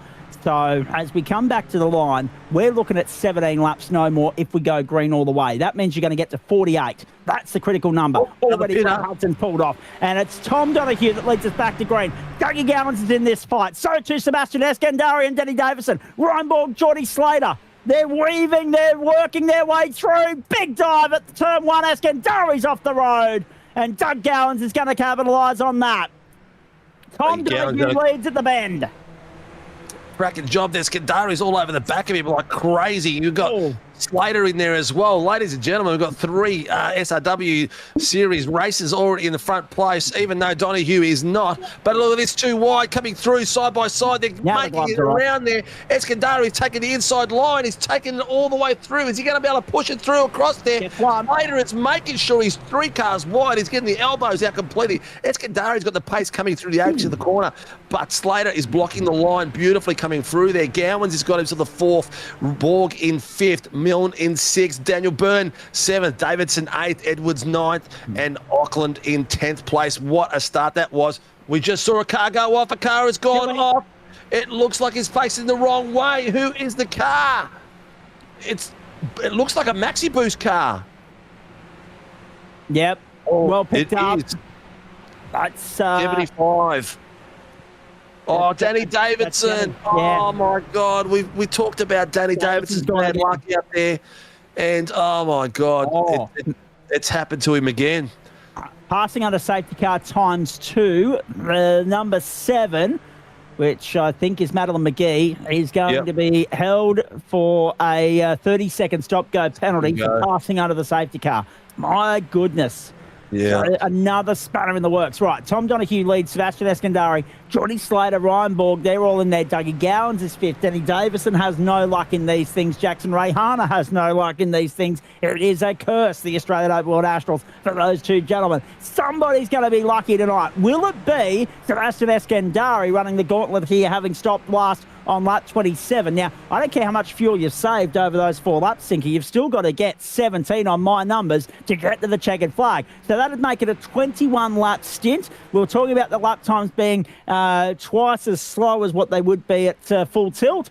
They've done 4 laps under safety car at that speed. I'm starting to question whether Eskandari can make it without some serious compromise and fuel save. Tom Donahue is going to be okay because whenever he stops, he's going to be okay to go through to the end. Look down towards the other end of the field. Wear a Bell, wear a Chapman because they're the ones to watch because they're on the right strategy, I reckon. I reckon that was a crucial call from Chapman. Maybe not necessarily the best call because he's come right out in the thick of traffic, but to go before the safety car went back to green, knowing we were back in the window in which he could make it home without another stop, I think that might end up being a race-winning decision. It says final lap on screen at the moment, but that's not screen, true. Mate, 4 wide coming through there. Chapman's on the inside line. My goodness me, Brian Bell came across the front of it as well. They've got Tyler Sheep and Baldwin coming through there too. These boys are really starting to put it all on the line for this final few laps. They've got a few coming through. What are we in? We've got 20 minutes left. No, we've got less. We have got 16 minutes left at this point. But, whoa, that was a bit of hairy stuff coming through the back of that field. But look at good old, oh man, what's his name? He's just left my brain. Tom Donahue I hate when that happens. doing a very clean job out there. He knows he's got to. He knows he's going to get caught at some point. He knows how fast Eskandari is. They raced against each other. Eskandari's already taken 3/10 off him in a matter of a lap. But what's he going to do, and how's he going to be able to ride this? Look at this. Chapman's coming side by side. Oh, there was contact. Damage. There's contact. I'm not sure who lost what between those two. But I think that was Ryan Bell and Chapman coming through there, and one of them lost something. Wow. We need to have another look at the replay there. Watch Sebastian Eskandari reeling in Tom Donahue, taking chunks out of that advantage that Donahue enjoys at the moment. It's extraordinary. We get to 15 minutes to go, and this is where it sits, ladies and gentlemen. We still don't have any idea, the faintest clue as to who is going to emerge victorious. Donahue to the pits. Donahue's in. Donahue's in. I dare say that will not be the last pit stop we see tonight. Across the line we go. There will be a couple of splashes and dashes here. And the heartbreaking thing in all of this, Sinker, is I reckon there'll be a couple of them as the white flag flies. Now, the white flag's not going to fly on the circuit because Barney's stuck in the museum, but it'll be the figurative white flag lap when we go to lap 48. Edwards got himself caught in a bit of a tussle there. Two cars running around him. He had Byrne and Gowan's coming around the side of him there. But look at this at the moment. This is getting tougher. Milne is across there as well. He's got the inside line on the inside of... Oh, it's one of the FDL boys. Oh, it used to be. Yeah, he's one of the FDL boys. Is that Stevenson or Milne? Edwards throw on Milne. And then Stevens is in behind them. So Stevens is the next one, top a shot right now. And look at the pressure he's under as well, with Senese and Ackland all in there in the mix, trying to fight for the top 10 positions. Got my eye on the totem pole. Dan Yeaman's fought his way back to 29th at this point, ladies and gentlemen. The GSRC SFL champion. Oh, trouble at the top of the shot there. There was a max boost entry out in the weeds, I think you'll find. There's Sebastian Eskandari, bottom a shot into the main straight. Here's the pit lane activity that we were predicting as well. Stopping now, Sinker, saying, righto, we're good. That'll get us through to the end. We're in the safe window of 13 minutes and 15 seconds to go. As I said, at the line, crunching the numbers as best I could. We had, the better part of 19 minutes and 50 seconds on the clock. That's good enough for 17 laps based on the current pace. Doing a cracking job getting the inside line there. Daniel Burns taking it nice and clean. Driver 808 on YouTube if you want to check him out. Doing an exceptional job coming through. Geordie Slater up 15 places in second place at the moment. I did mention him previously in the race as one of the guys that would possibly get up there. He's got the pace to fight it out with these boys. But have a look at Byrne having a go there as well. He's got Angus Milne in there behind him. Milne is getting a lot of dust in his face from Byrne. Byrne taking a bit more action on the dirt coming through there. Is he going to get enough of a tow through here? Let's see what he does coming through. Milne is having a look. He hasn't got quite enough of it coming down unless he can make the move under brakes. Having a bit of a sniff. Oh, he's being blocked a little bit from the guy in front of him, but not enough to get the overpass done. But it's getting tight. People are starting to get a little bit desperate as well, mate. Sebastian Eskandari has got 1.86 seconds. He was only just behind Geordie Slater about a lap and ago, and he is pulling away like crazy. He's just set the fastest lap, the 108.280. So that's suggesting to me one or two things. Either he thinks he's good on fuel or he's trying to create a buffer because he knows he's not. Buffer. Yeah. Buffer.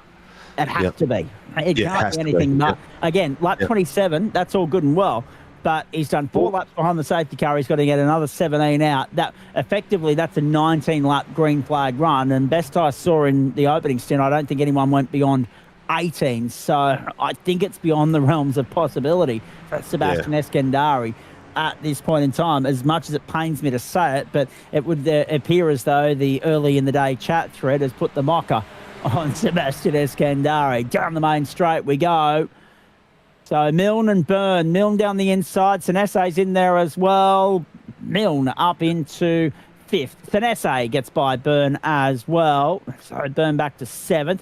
look just outside of the top 10, ladies and gentlemen, and you've got Bell and Chapman arguing over the same piece of real estate. Jackson Ray Harner on his comeback trail through this field, back up into, I think it's 16th spot at the moment. Only this battle's not over, mate. This battle is not over. Locking up. It looks like Daniel Bird just got a bit of code brown there. Wasn't sure what was going inside. Oh, there's a car blinking as well, which is being told to go to the pits too. Unfortunate there by Daniel Byrne, but that was some close contact racing that just went a little bit south. If we can get a shot of Ryan Bell just to give us an idea as to where he's at on the racetrack, that'd be terrific. Just want to get an idea of where the early front runner was. Maybe it was him blinking, I'm not sure. Let's have a look. Byrne there. There's Bell. All out on his own at the moment. It doesn't look as though he's had any issue. Last time around, 108.829, 108.567. He's best of the night so far. But there he is in 27. Actually, I've just lost him on the totem pole there. No, he's there. I've got him on the bottom screen at the moment. He is in. Don't even think about me giving you the position because it's it's like my SDK is like watching a Keno thing going up and down at the moment. Thinker, that's the problem. Ryan Bell has dropped to 34th. So relative to Sam Chapman, they came back out on the racetrack at the same time. Did Bell sustain damage? There's Chapman in 14th. Did Bell sustain damage in that incident? And has that compromised his run? Is that why he's down in 34th at the moment? Or is he the one that's suffering the net code? Or is it a combination? It could be a combination of both, mate, because he could have maybe just flicked out a little bit too when that contact happened. But, yeah, that was very, very close between him and Chapman. We saw some panel come off, but we don't know whose car it was.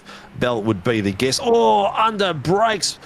Wow. Whoa, look at that. That was Ryan Bell coming through under brakes. So his car can't be that bad.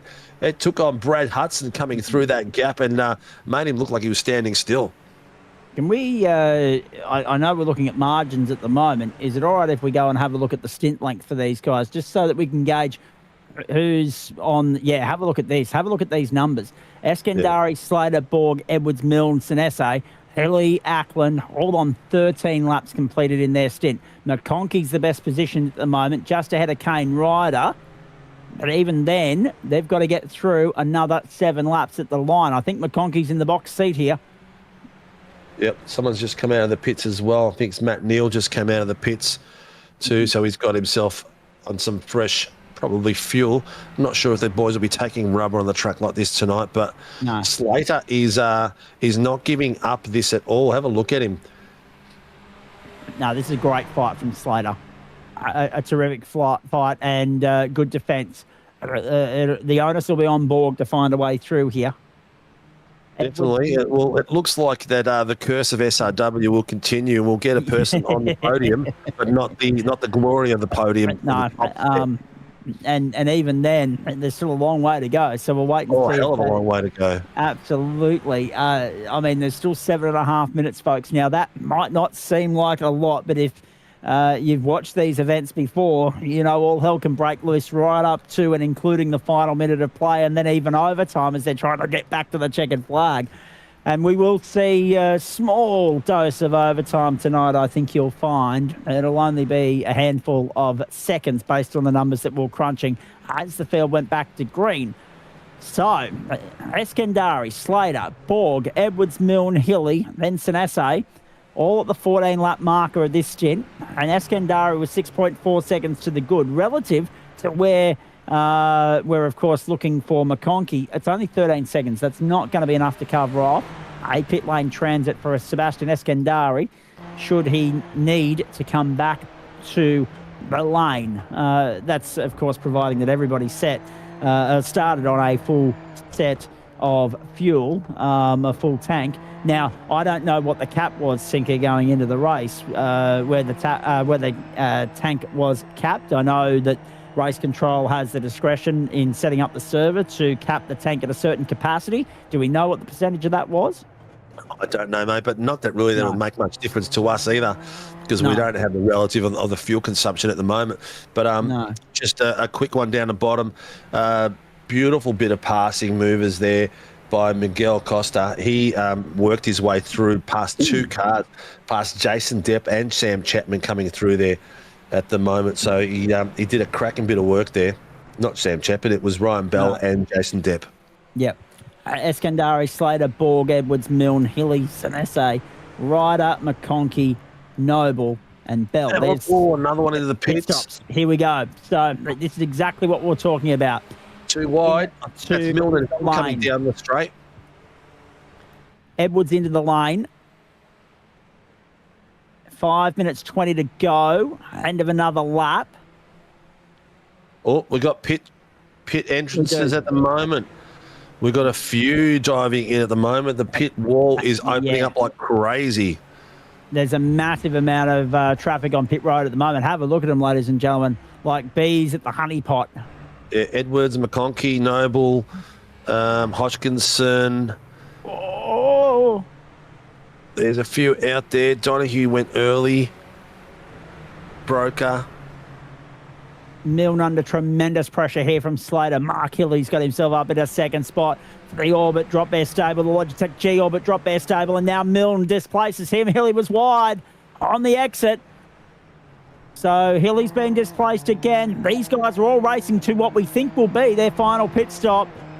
We're not certain that any of them can get through the final 4 laps of this race. Across the line we go. Hilly pulls off. In. And he's not the only one. Oh, look at them all come through. Ladies and gents, we've got 4 minutes left. We predicted in the last 5 minutes we'll see a few people going into the pits. Sam Chapman, where's Mr. Chapman after all this fuel saving? Is he slowly going up the place?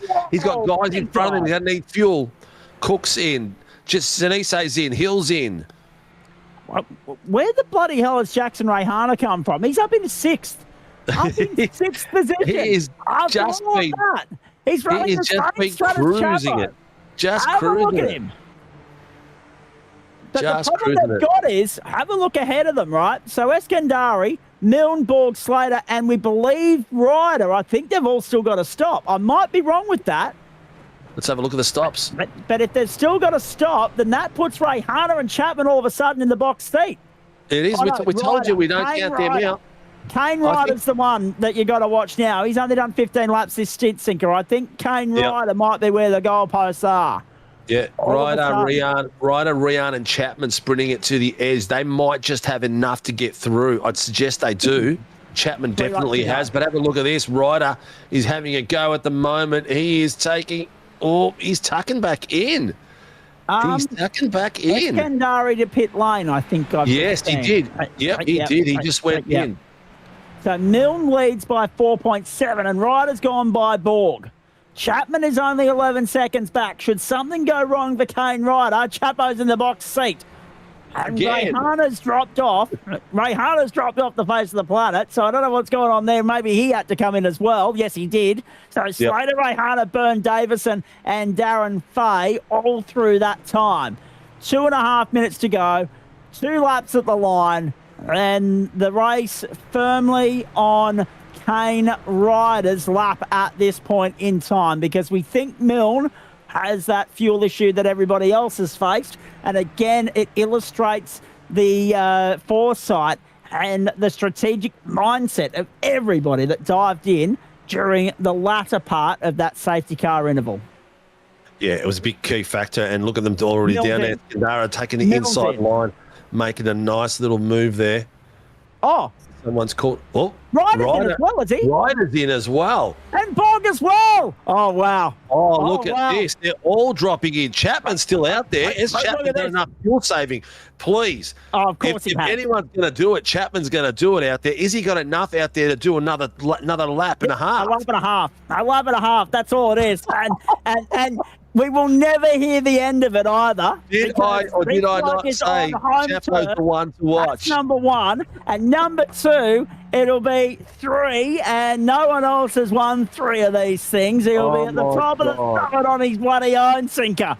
Unbelievable. As soon as he went to pit lane that second time through, I thought that could be a potential race-winning play. And sure enough, from 26th on the grid, are you kidding me? Chapo's going to lead us to the white flag this time by. Look at Maverick up 4th place. Is that correct? Up 5 places. Up 30 places in the 5th place. Daniel Yeaman up into 19th places, up to 4th. We've got McGuinness up 6 places in 3rd. We've got Sebastian Skandari, who is catching now at 8 minutes with no time left. Ladies and gentlemen, it looks like Sam Chapman is going to go for one more lap around from here, and he is going to do it again. He is going to become the legend of Australian Open Wheel Nationals, taking this out 3 times in a row out of not even the top 10 position. I think Ray Hana's off the road. I think Jackson Ray Hana's run into trouble and is off the road. That's certainly what it's saying on my timing screen at the moment. McInnes is... Oh, there he is. On his lead. Jackson Ray Hana is on his lead at turn 3. Are you kidding me? Another string in the tail, another spanner in the works. You mentioned Yeaman and Wavis, not a surprise because they've taken a leaf out of Chapo's book once or twice over the years. They're pretty crafty when it comes to this fuel-saving caper sinker, and all of a sudden, the GSRC are going to steal this one out from under the carpet of everybody else and have 3 in the top 5. McInnes is probably the wild card in all of that. Sebastian Eskandari, desperately unlucky. Chapo in celebratory mode already, but get around the final 2 corners first, my friend, and then you can celebrate until your heart's content. Sam Chapman, ladies and gentlemen, is a 3-time Australian Open World National Champion. Oh, my goodness. It's second place. 26th on the grid. We've got 2nd place, Eskandari, 3rd, Daniel Yeaman, 4th, McGuinness, 5th, Edwards, 6th, Maverick, 7th, Hill, 8th, Milne, 9th, McConkey, and 10th, Ryder running out your top 10 tonight, ladies and gents. What an effort by Chapman. I think we both knew it was going to happen when that pit stop through, but let's keep going from the rest of the grid and show these boys how they fought all the way through. This was just another one for the books, mate. Ladies and gents, Chapo, Mr. Chapman has taken this out with a strategic pit run while the safety car to make sure he makes it through, and he takes the checkered flag for the 3rd time in the history of Australian Open Wheel Nationals. 2nd place, Eskandari, a further 6 seconds behind him after being the lead driver and leading most of this race with some spectacular pace. 3rd place, Daniel Yeaman, out of nowhere as well, up I think 20 places to get himself to 3rd place. 4th, McGuinness. 5th, Edwards. 6th, Adam Maverick. 7th, Healy. 8th, Milne. McConkey 9th, and Kane Ryder 10th. I don't see a SRW name until now. Auckland in 11th, Slater, the lead SRW in 12th, Paul 13th, Hodgkinson again, another SRW in 14th place, Texeria in 15th, Davidson in 16th, Neil 2 in 17th, Daniel Byrne in 18th, Thomas Sunny Sena 19th, Greggy Cook in 20th as the SRW start to round out the 20s. Bates in 21st, Hudson 22nd, Depp in 23rd, Brooker 24th, Martin 25th, Fahey 26th, Stevenson 27th, Rollo 28th, Gowans comes through at 29th, and Tom Donahue ends up down in 30th after some great times out there. Bell 31st, Noble 32nd, Baldwin 33rd, Tomlin 34th, Janisse, I expected him to be a lot higher there, in 35th, Thomas Sheafy in 36th, Dave Lawler 37th, Rollo 38th, Rian 39th, 40th, mate. That's another one. He's going to be the cursed driver in this series.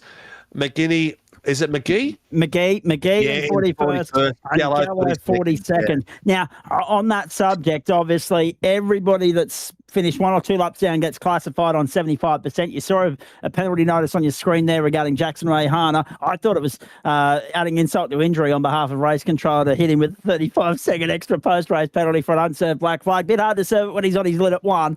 But anyway, it is what it is. And I'd say that would be an IRACING penalty, wouldn't it? Absolutely. Well, there'll be a couple of penalties being applied there. Bang, there you go.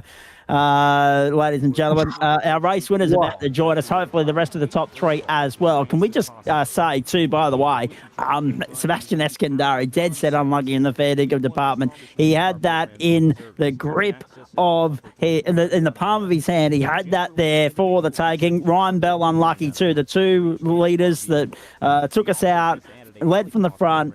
absolutely poleaxed the rest of the field. It just goes to show that once again, you want to fly under the radar in these things. You want to stay,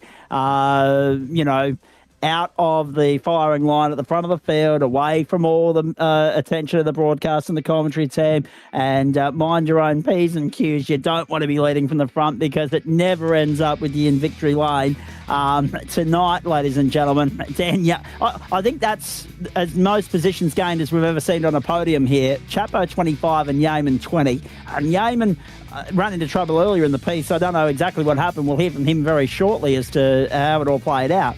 But he's recovered from an early, out of sequence pit stop to get himself back up onto the podium from 23rd on the grid. Nice recovery from the current GSRC SFL champion, and another 15-second penalty. So race control Deming Jackson Rayhana to be at fault for the incident that ended up with him on his lid as well. So, I mean, it's not going to adjust the finishing position for Jackson. Let's make that abundantly clear. He was the last driver on +1, so the last driver lap down. So that's not going to change. But unfortunately, he's going to leave here with a couple of asterisks next to his name. We've got a couple of legends joining us here, Sinker. Immortality awaiting the three-timer now. But should we launch into the post-race show as we wait for Sebastian Eskandari to join us? Oh, mate, I'll tell you what. I'm going to call out a full investigation. How the hell did GSRC get two drivers out of their 7 that are in the field in the top 3 positions? Actually, that is well worth pointing out. The GSRC went in with the smallest troop, the smallest squadron, but quality over quantity every day of the week, Sinker. And, dead set. We do ride a bit of luck in these things from time to time, but again, it's the strategic masterclass. Adam Lavis unfortunately got pipped there for 5th on the final lap, as we detailed. Maybe he was coughing and spluttering to the line. I'll be interested to find out how close these guys were on fuel as well. By the way, Socceroos and Coruscant now 1-1, ladies and gentlemen, as we go around the grounds for you. Let me apply normal GSRC broadcast into an SRW event. But anyway, Dan Yeaman's here, Sam Chapman's here. I think we hear from Yeaman first and save the champ until last, eh? Yeah, definitely, mate. Definitely, that's the way it goes. We've got young Eskandari is just getting himself sorted to get into the chat. Josh goes doing that at the moment. But Mr. Yeaman, mate, up 20 places. You slipped under the radar for most of that race. And I'm not sure, were you and Chapo in cahoots in there on your strategies coming through? Because I know that Zach did say there's a bit of luck out there. It's no luck at all. Eskandari was on a strategy that unfortunately didn't work for him, but you boys just picked the right one at the right time, man. That was just amazing. Oh, thanks, guys. I mean, look, that was a night of, up. So, 23rd to start tonight wasn't ideal. We ended up, unfortunately, getting tagged on lap 1 at about turn 8, it was. Unfortunately, I left the inside over, as it turns out. Thought I had it. Trying to protect my car. Ended up just leaving a gap on the inside, which was taken advantage of, and was stuck on the exit of the corner with a car over my rear wing.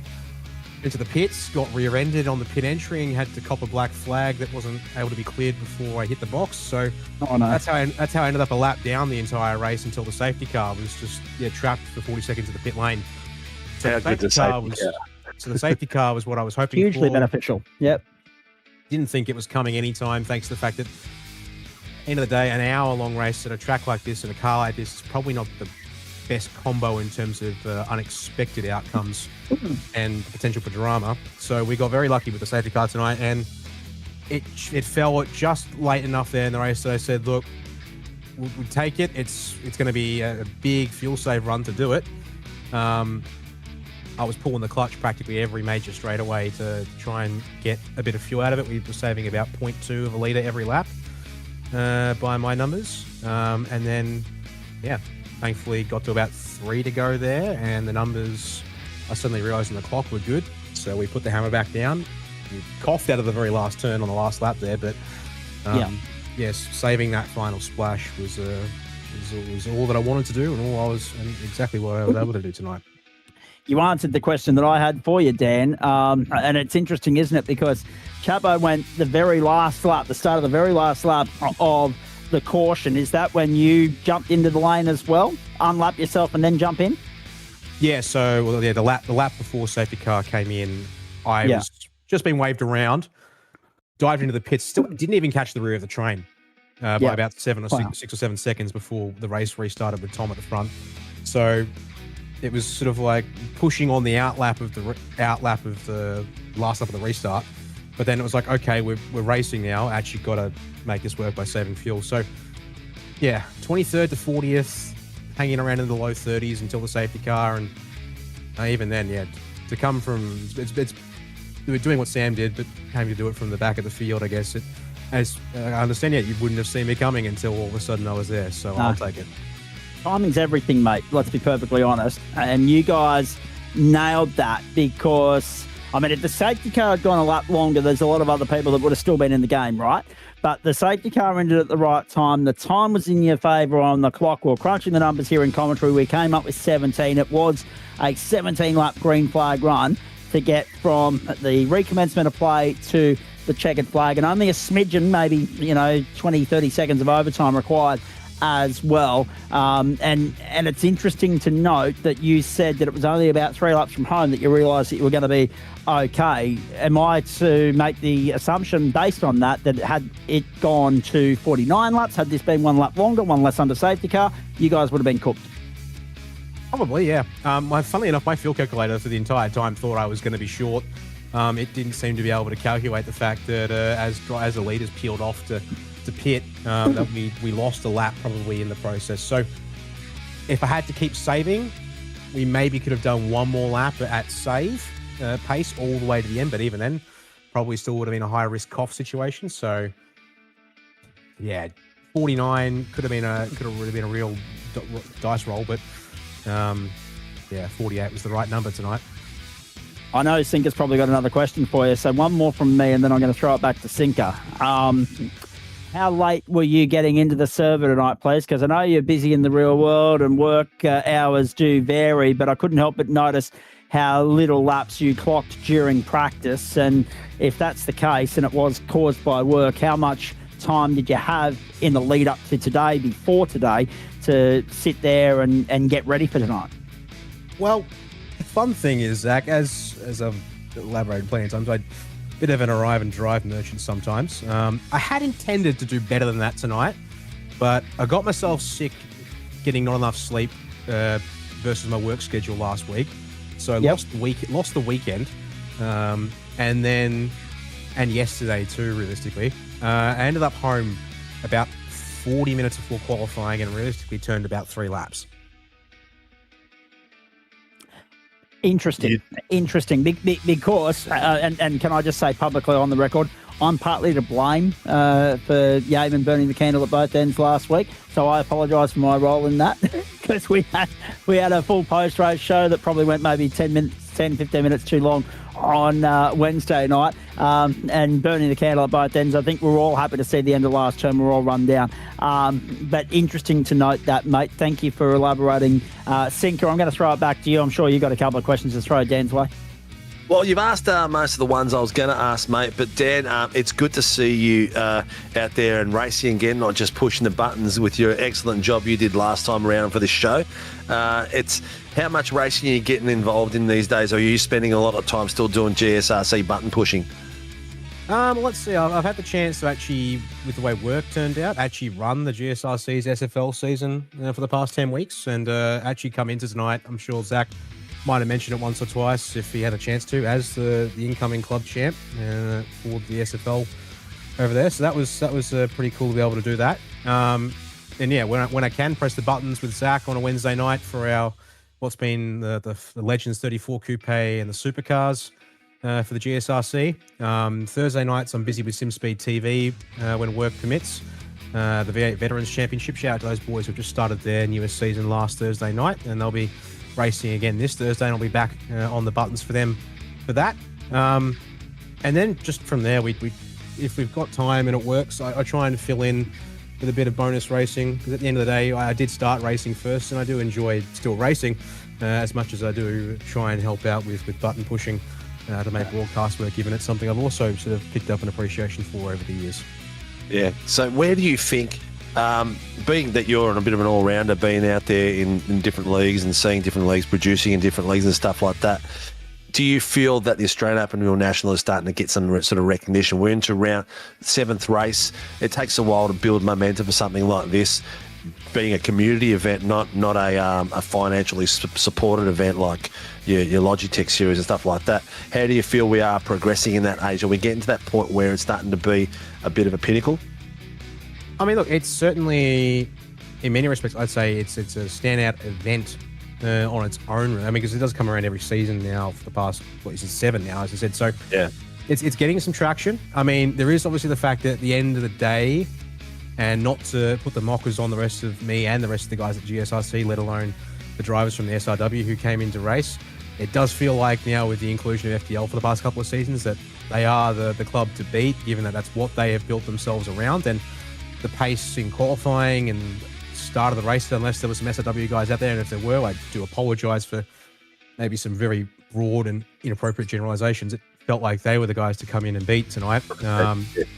And on pure pace, from what I saw, at least the drivers I recognised, definitely being from FDL stock, had that pace. And if it hadn't been for the fact that guys like Sam and I are willing to throw a complete bone and try something left of field as we did, it would have been theirs, I think, tonight pretty straightforward. Well, I guess that's what it comes down to when you're driving an event which is down to one race, not on a league, which is you can't come back next week and try to do better. It's you got to throw all those calculations to the floor and just go for it, like what you guys did. And it's not just the racing aspect. It's like real world racing. You got to have all your ducks in a row. Look at your strategies. Look at everything. So I think it's taken it to the next sort of level of not just a league race where. Yeah, you got to have if you can get a crewman out there working, doing your figures and stuff like that. You guys are obviously really good at your fuel strats and stuff like that. So definitely something I think some of the SRW boys need to improve on to get themselves up the pointy end, because we're going to have to talk to Chapo soon too, and I'm looking forward to that too. But mate, Mr. Yeoman, congratulations. You want to yell out and shout out to a few sponsors and some thank yous out there before we push on to the young fella? Thanks, Sinker. First of all, thanks for the race, guys. It's good to have another steer. I mean, I think I've had 3 or 4 cracks at this, and unfortunately, this is the first one that I can say actually went well for me personally. So, finally, a turnaround in form, perhaps, to go with what I've been able to do with the GSRC. To all my boys over at Logitech AOWN, big shout out to all of them. We had a couple of guys cheering us on in the team Discord tonight. As myself and Mark Healy were racing on, and of course special shout out to Mark for repping the FDL tonight amongst their qualifiers and doing what he could to get P7 tonight, just on that pure pace strat, which obviously got called out at the end, but a solid result I hope he feels for him. And then to our club team sponsors, Logitech G as our new title sponsor for this year. Big thanks to Dan Hall for making that possible from Logitech's side, and for Tom Wilkinson at the team for being one of the guys who led the charge on organising that arrangement. And to iLiveries and Revolution Rescue, whilst they're not repped on this plain black car here, as our other major partners for the team still.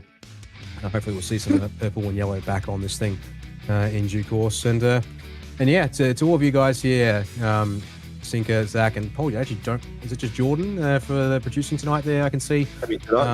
Thanks for making the broadcast possible. I guess I look forward to seeing what this looks like afterwards. And then, to the admins of all 3 clubs who have come together to agree to keep this going here in the 7th iteration. Thanks for having a race for me to take part in here tonight. Actually, Yeoman makes a little bit of history, Sinker, if you don't mind me jumping in, because I think he's the first driver in Australian Open World National history to go from broadcast booth in event number 6 to podium in event number 7. So a little bit of personal history there for Yeoman tonight. A little niche stat for everybody to chuck in there. Cracking bit of work, mate. Cracking bit of work. We love your work, Dan.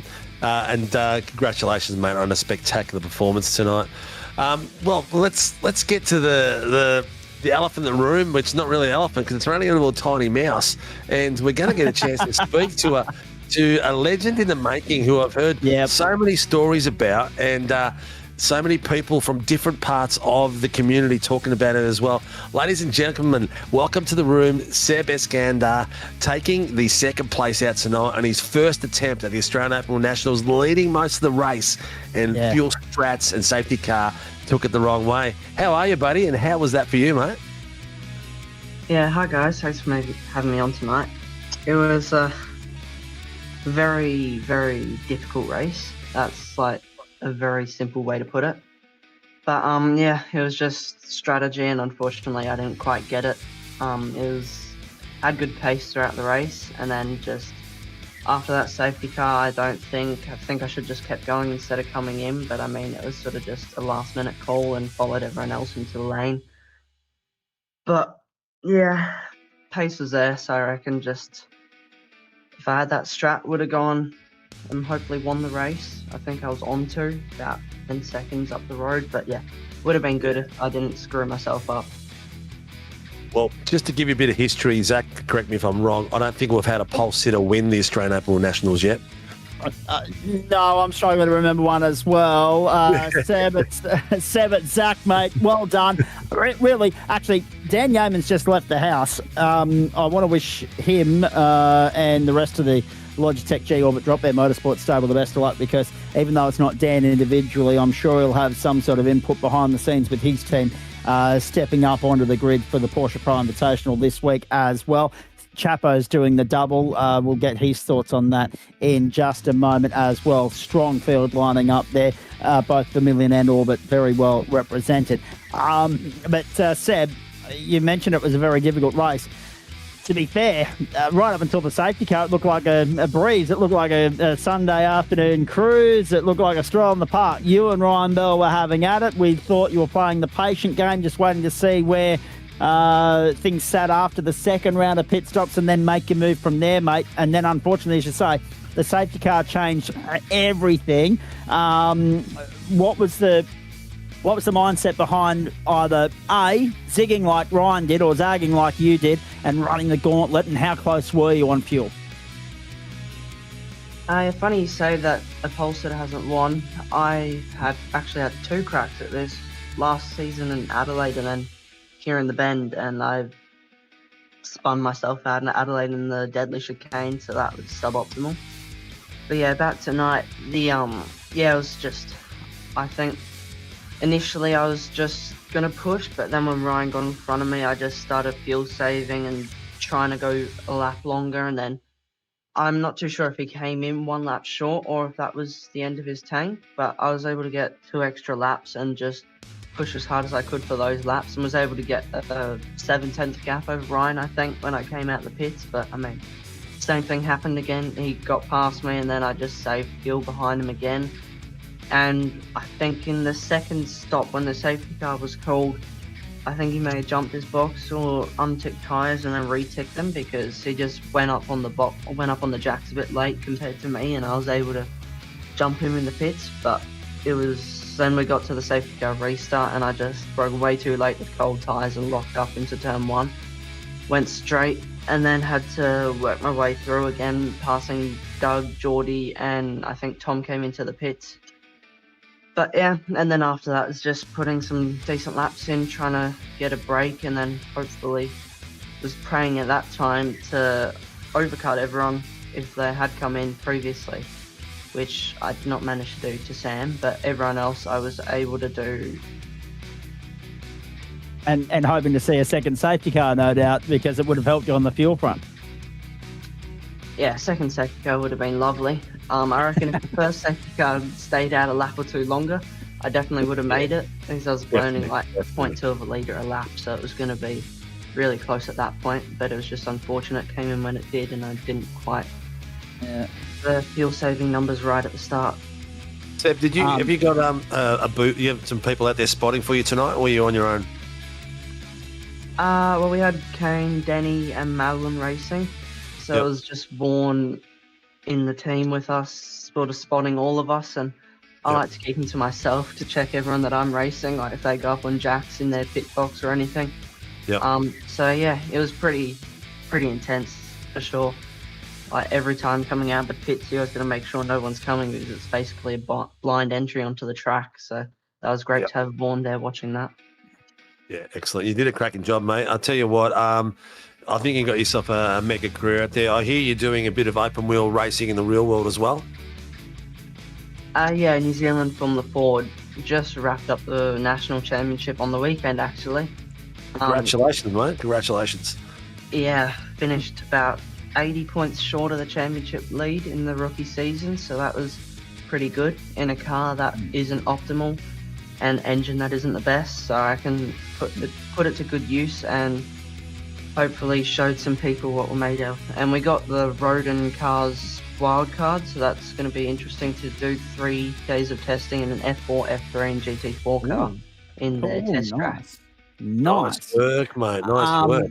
Where does the rest of the racing season sit for you, mate? Because I know you're a bloody good karter as well, and you were all in on that last year. It took you to the other side of the world and back. Is there any karting lined up for this year, or are you now all in on that circuit racing using New Zealand as the outsource, the way to go about that until you're of legal age in the eyes of Motorsport Australia to go and ply your trade here at home? Yeah, no karting. We've sold all the go-karts. Dad had enough of it at the end. But yeah, we have the V8 supercars around in Christchurch in 2 weeks, and Formula Ford is one of the support categories, so I'll be racing that. And then it's sort of then we have the Rodin test in a few weeks after that, and then nothing really till September, October. Around then, when the season starts back up for South Island, North Island championships in Formula Ford. And how old have you got to be to get just one more, sorry, Sinker. How old have you got to be to be able to go circuit racing here in Australia? Because I know there's separate limitations with regards to age restriction when you go to somewhere like Mount Panorama, but what about the other circuits, mate? All the tracks are really the same. It's more just getting your license from Motorsport Australia, and that is 14. And they're currently 13, yeah? Yeah, just turned 13. So we've got to wait almost a whole year for you to be able to go circuit racing here. Yeah, but that's all right. I get to do this all over again next year and hopefully win the championship. I love the passion and I love the enthusiasm, but mark that name down, ladies and gentlemen. Take a screenshot as you watch it on YouTube right now. Sebastian Eskandari. That's a name to jot down and keep an eye on in the future. And, of course, you can start that by tuning in to Fox and KO when the Formula Ford support the supercars in a few weeks' time on the other side of the Tasman. The Christchurch event, you said, which is the second of the two, which is the April 17, 18, 19 weekend. So do keep an eye out for that. Sinker, anything else?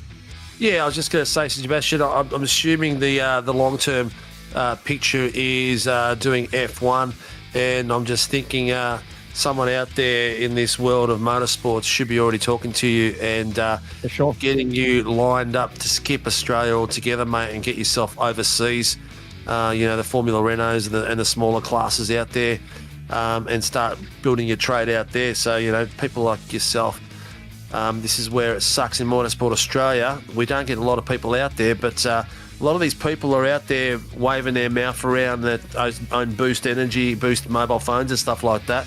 When it comes down to supporting the nuts and bolts down the bottom end to getting real good drivers out, if you're listening out there, Peter Adderton, this is the kind of fellow you should be supporting, not going off about how good your phone is and what people should be doing, what caps people should be wearing. Mate, is the goal F1? I mean, yeah, for everyone, the goal is F1, but at the moment with the budget, I don't really think that's possible, so it'll more just be supercars.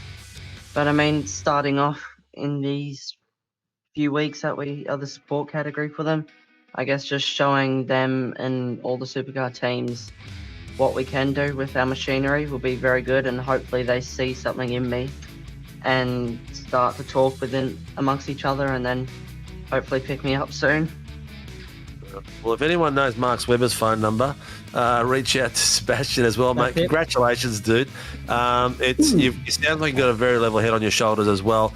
So it's not just that you're a quality racer from what I've seen, but you're a smart kid heading in the right direction and well above your years in brain than your age, mate. So congratulations. Who gets Mr. Sebastian Eskandari out on track, mate, and supports you at the moment? Yeah, thank you guys for saying that. in real life, currently got sponsorship by Napa, and then here on the sim, E-Paints is our main sponsor with all the liveries and helmets and stuff. And then just the guys in the team, Vaughan, Kane, Ben, for helping and bringing me into this. Amazing work, mate. Well, ladies and gentlemen, at 13 years of age, Sebastian Eskandari has taken the second place of the Australian Open Wheel Nationals, mate. Congratulations, dude, and good luck with all your future endeavours, mate. I think you've got some amazing times ahead of you. Yeah, thank you. Hopefully I'll be here next season. I hope so too, Seb. Well done, mate. All the very best. A lot of work and a lot of miles coming up for you in the next short while. But yes, dead set a name to watch, not just on the sim, but in the real world as 2026 plays out. Good on you, mate. Appreciate that. Sinker. We started this post-race show and Australia were 2-1 against Coruscant. They're now 4-1, leading Coruscant. Goals are plenty at Amy Park. So, I was going to plan to watch that back tonight and watch it without any results, but thank you, Zach. You're welcome. I've just saved you 2 hours.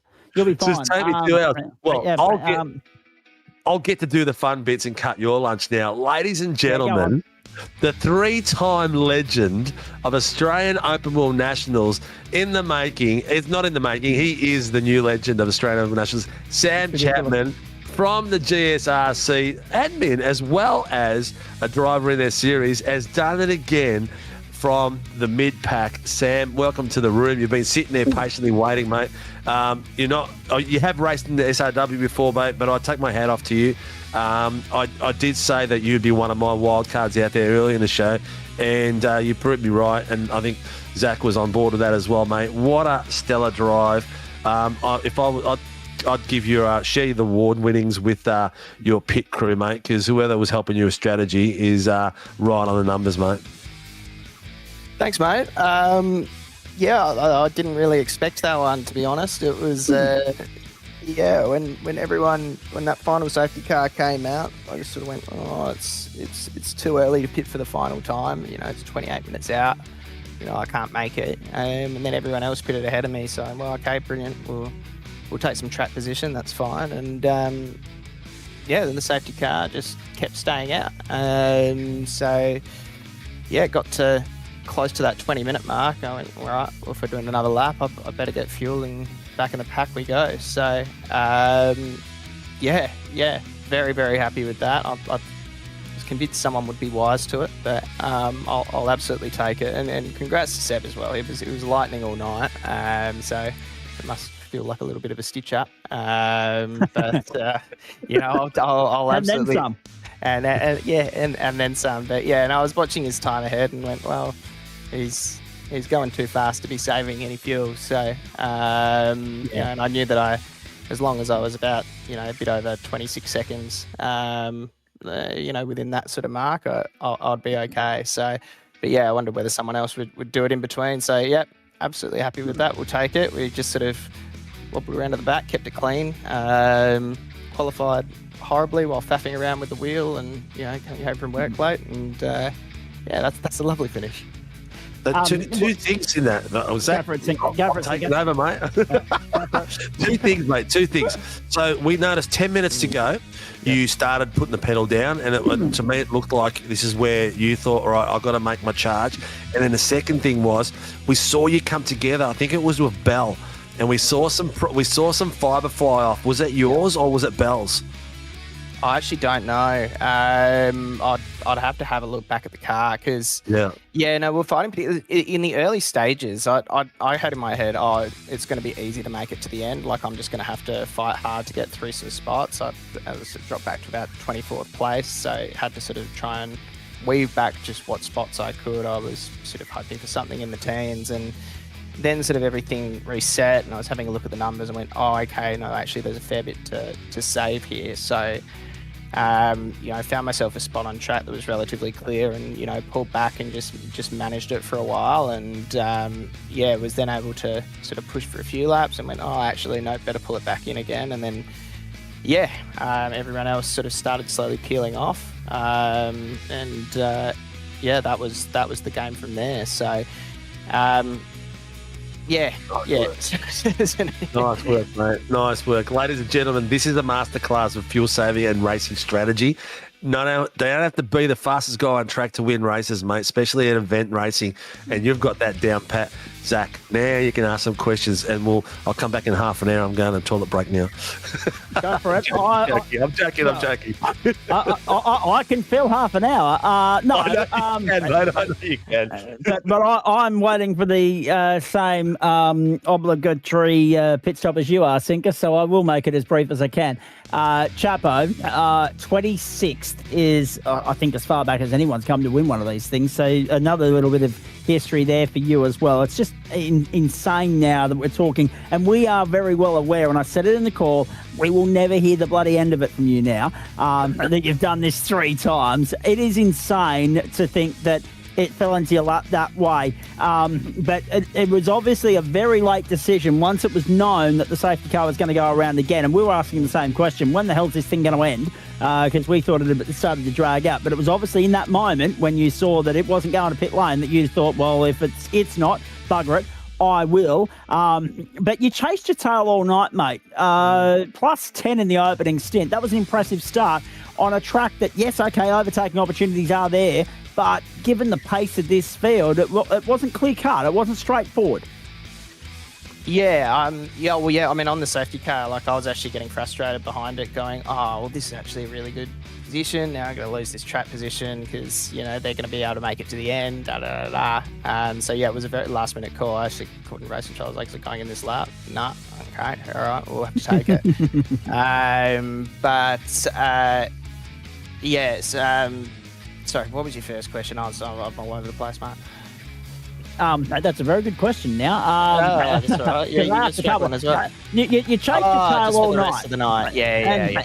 And from 26th in qualifying, mate, 10 positions in the first stint. That was impressive, but you had to keep going. And thankfully, the safety car fell into your lap. Strategy went your way. It could very well have been you on the receiving end of some damage in that incident with Ryan Bell. So you rode your luck in many respects as well. But I couldn't help but think, as we were talking fuel right there at the very end, I was having flashbacks to Okayama and the cheeky fuel saver viewer Mr. Game, and it was Okayama flashbacks. Yes, Okayama flashbacks. Algarve a few AOWNs ago. Yeah. Marcus. It was a bit cheeky, but I was chasing. It was a decent first stint, made a fairway, and a lot of that was pretty early on, and then I started managing the pace because I wanted to, on the off chance that there wasn't a safety car, you wanted to get to that 17 lap point so that, you only had 2 pit stops. Once again, relatively long pit lane. You don't want to be in there an extra time.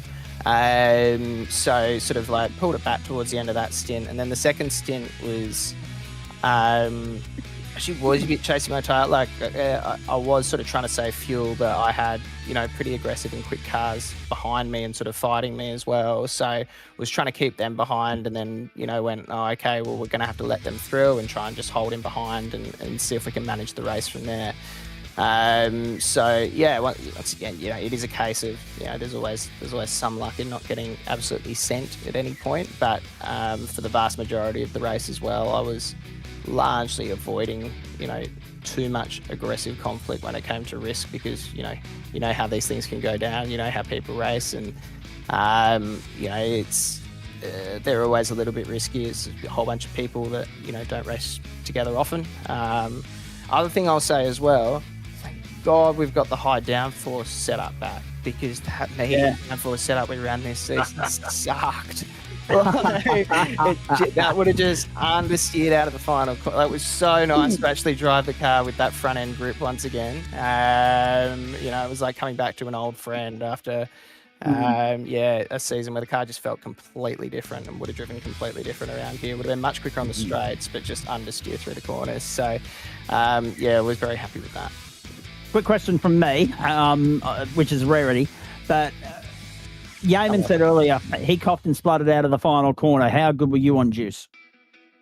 I was okay. Like I coughed towards the end of the main straight. Oh, actually, no, I think I was able to get like. You got a couple of donuts in. I got one donut in, and then it coughed. I did try, like on the final lap when I saw that I had about 8 seconds. I was like, oh, I can pull back a bit earlier this lap and see if I can, try and get a donut in. But yeah, I didn't have. There wasn't heaps to spare, to be fair, and not as much to spare as I had at Algarve, put it that way. I love it. And the other thing within all of that as well, we saw you celebrating, weaving left to right, waving to the crowd on your way home, mate. We would not have laughed. We would not have laughed if that had come back to bit you on the proverbial, by which I mean just a simple spin or a run off the circuit or whatever the case may be. We would not have laughed. I said in the call, just get to the line already, then celebrate to your heart's content. But a great start to a big week for you, mate, because, as I said earlier, you're one of 10, and I repeat, 10 Vermilion Esports entries lining up tomorrow night when we get to the Hockenheimring in Germany for the opening round of the Porsche Pro Invitational. So how quickly does your attention switch to that, and how much are you looking forward to that challenge, knowing again that it's such a heavily stacked field of talent, just like tonight was, completely different playing field, 2 races instead of 1, and 2 races of a 12-round championship as opposed to a one-off. Yeah, indeed. I think, well, and without strategy now that they're running sprint races as well. So correct. Yep. I knew you would have been thrilled about that.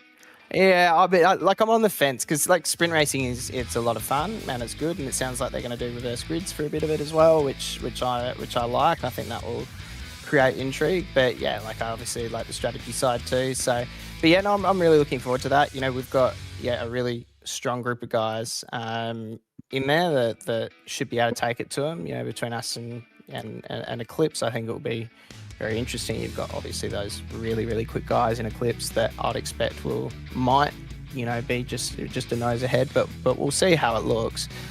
Pace looks okay at this point, but I probably haven't done as many laps as some. I'll have to get my head in the game on it pretty quick smart, given it's less than 24 hours away. But I'd quite like Hockenheim. It will just be finding that consistency, that consistent pace, particularly through your turn ones, that middle sector, and right towards the end of that lap there, making sure that you can get that right, not overheat the tyres, and not find yourself in too much trouble. But I think there's just going to be battles all the way through the field as well. So there'll be some risk mitigation that has to go on there, and it'll be some pretty tough racing. But yeah, no, I'm really looking forward to it, and looking forward to doing it with the team, with a quarter of the group. Now, be honest. Before the safety car was deployed, where were the goalposts? Because we were probably ruling you and many others out. We were looking at that as a 2-horse race, Eskandari versus Bell. And then all of a sudden, 2 or 3 different strategies at play. Everything gets thrown into, some sort of spiral. We've got all sorts of pandemonium unfolding on the racetrack. Because the form guide, the script and everything else got torn up and thrown out the window. And as Sinker said, we highlighted you and we said, right, Chapo's dived there. And I was crunching the numbers and I was like, Chapo can do this. Chapo's on here. So was Ryan Bell. Where were the goalposts before all the proverbial hit the fan and you got brought back into the fight? Really, maybe top 10.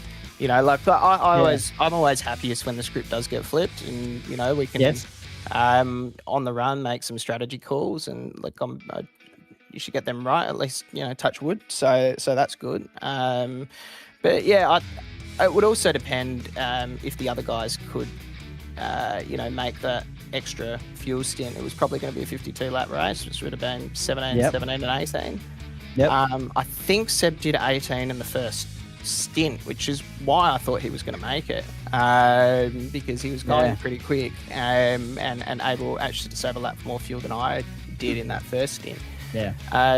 So I was surprised when I saw how much pace he was pushing out front, knowing that it was still going to be a relatively long run.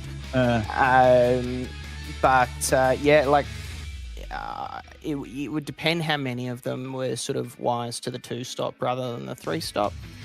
If they were wise to it, anything, probably would have been, maybe the latter end of the top 10 if I was lucky. But there was a fair field spread by then as well to deal with, and I would have had to try and make that pace back up too. I had decent pace, but getting through the field wasn't simple, and you very quickly lost a lot of time, and time is really, really difficult to make up in these cars with a really, closely bunched field on pace. I think Sinker will agree that the earlier you pitted in that safety car procedure, it was, an openly glaring admission or commitment, if you like, to a 3-stop strategy.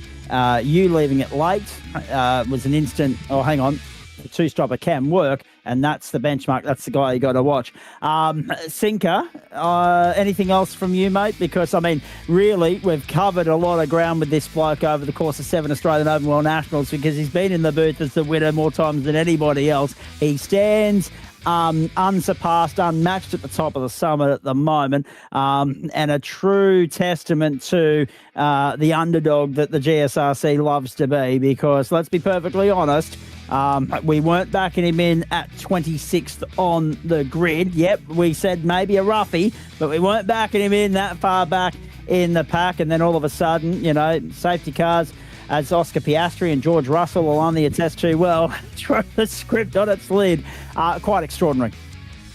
It is an amazing performance, and I think at the end of the day, people that know about Australian Open Nationals or will hear about the Australian Open Nationals, there's only one name that's going to stand out, Sam, and it's going to be you, mate.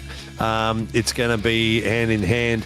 When people think of the Australian Open Nationals, the first name they will mention is Sam Chapman, because he's a 3-time winner. And I'm a very proud dad being part of the inauguration of what we've done here with the Australian Open Nationals. And you have created a legend in your own timeline, mate, which is amazing. And I completely take my hat off to you and come back and race at SOW. So I can get a win. The on-air recruitment process has started, ladies and gentlemen. Go for it, Chapper. Oh, Sam, has he gone as well? Oh, no, it sounds like Greg Haney trying to do recruitment. I respect it. For his team. Yeah, absolutely. Mate, seriously, you need to sit back and think about what you've achieved. It's no small feat. It's not a league race. It's an event race, which is completely different to a league race, and your name will go down to history synonymously with Australian Open Nationals, mate. Thank you, mate. It's I've enjoyed racing in every one of these events. Like they're a great thing. There's not many races where it is. You bring together a whole bunch of different people. It's a one-event race. You have to think it through. You can't be thinking towards the next one or anything like that. It's just one hit and go. So. I've enjoyed everyone, and obviously thank you for you guys putting it on. I know it's a big logistical effort as well, particularly now with 3 clubs, bringing all that together and getting all the graphics together and that sort of thing to match. I'm sure is a big logistical effort. So thank you for putting it together and giving me that opportunity. Not least finding a date that works for everybody as well, Chapo. So no, congratulations, mate. So. Yes, and worth it in the end, wasn't it? It was. I love it. Well done, mate. It's not lost on anybody how big a week this is for the Australian sim racing community. The Open World Nationals tonight, the Porsche Pro tomorrow night. All eyes on both, even though they're on very different platforms, but we've got horses in each race. So go well with that. Maybe, with any sort of luck, we're talking to you this time tomorrow night as well. Yeah, fingers crossed. Who do you want to thank before we let you go, Chapo? Yeah. Well, a better Fanta team, so Vermilion Esports and their sponsors, so Hilo Setups, Lewis Greathead's online coaching, Ben Faulkner Media, Pacewell Fund, 27 Designs. As well, got to thank Race Control for that safety car. Fit the script nicely. You idiot. And obviously all the other drivers out there, for a good event. It was really good racing out there tonight. It was close but fair. And I enjoyed every second of it. So and obviously you guys for putting it together and all the teams. I know Josh puts a lot into it from the GSRC side. You Sinker, Zach for commentary. All of you guys. Big props because it's a great event and we don't really see it anywhere else in the Australian sim community. So thank you all. You're a legend, mate. Thank you and congratulations. And I'm not going to say good luck for the next one. Fair enough, mate. Fair enough. Unless I don red. Actually, what you have to do, Chapo, is don a livery that has a red target on the back of the race car, because you are the target of that's everybody's eyeing off at the moment. It just goes to show that you don't have to be the fastest on the night in qualifying. You don't have to start front of the grid, and you've done it 3 times, buddy. So, no, you're coming back with a target Chip Ganassi inspired livery, I think. Thanks, mate. Oh, man, that's tempting fate, but, we'll give it a crack. I'll see if I can talk to the design team. I love it. I'm sure you can. I'm sure your people can talk to their people and vice versa. Yeah, anyway, get out of here, mate. Go and get some prep done for the Porsches. Sinker, Dan Yeaman mentioned earlier he almost started thanking GSRC sponsors, but no, that's my job. We, of course, do it with thanks to the great people at Disruptive Labs, Waste Options, Trophy AI, merch.tgsrci.com, and Flash Graphics. So a big thanks to them. I didn't get a chance to acknowledge them earlier. Too much going on out on that racetrack, but they'll be delighted with what they've seen. Not least Sam Chapman flying the undermanned GSRC squadron into tonight. As I said, we came in with less horses in the race than the 3 teams normally we have on par, but not as much interest from the GSRC side of things this time round. Timing and a few other factors, I get it, right? But to come in undermanned, quantity was surpassed or in superior to quality tonight. We went with quality, and it showed with 3 in the top 6. As I said, Adam Lavis losing out 5th position there to Craig Edwards on the final lap. And some of those gains and losses throughout the course of the night are extraordinary, but that's the pendulum swing that came with that crucial decision whether to commit to a 3-stop or run the gauntlet with a 2-stop right at the end there. And again, the defining moment was that 8-minute safety car period, mate. Those that stopped early ended up getting caught out and having to come in the final 5 minutes. And only one safety car, bloody long one. It was giving off Suzuka vibes. It was running on that long. And if you've been to Suzuka in an iRacing server, you'll know how bloody slow the iRacing deployed safety car goes around that circuit.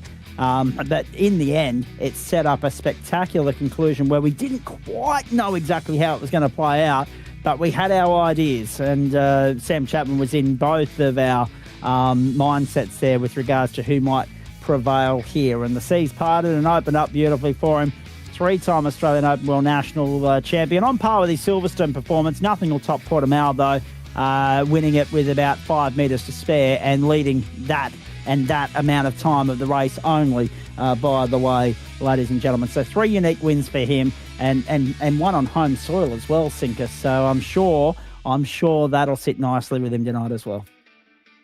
It still sits nicely with me, even though he's not one of my drivers. But ladies and gentlemen, put your hands together and give him a massive bow, a big round of applause to the 3-time champion of the Australian Open World Nationals, Sam Chapman from Vermilion Esports, representing GSRC.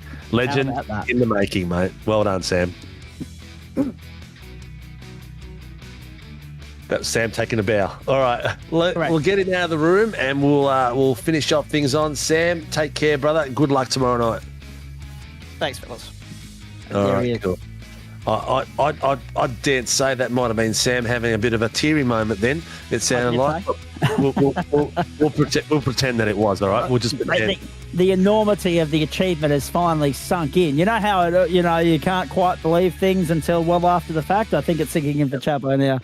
Sinker. Hey, I know you're going to wrap up things from the SRW end. We don't have too much intel with regards to our friends from FDL, but we love having them part of this magnificent showpiece. Well done to them again for their participation and their involvement. We've loved that.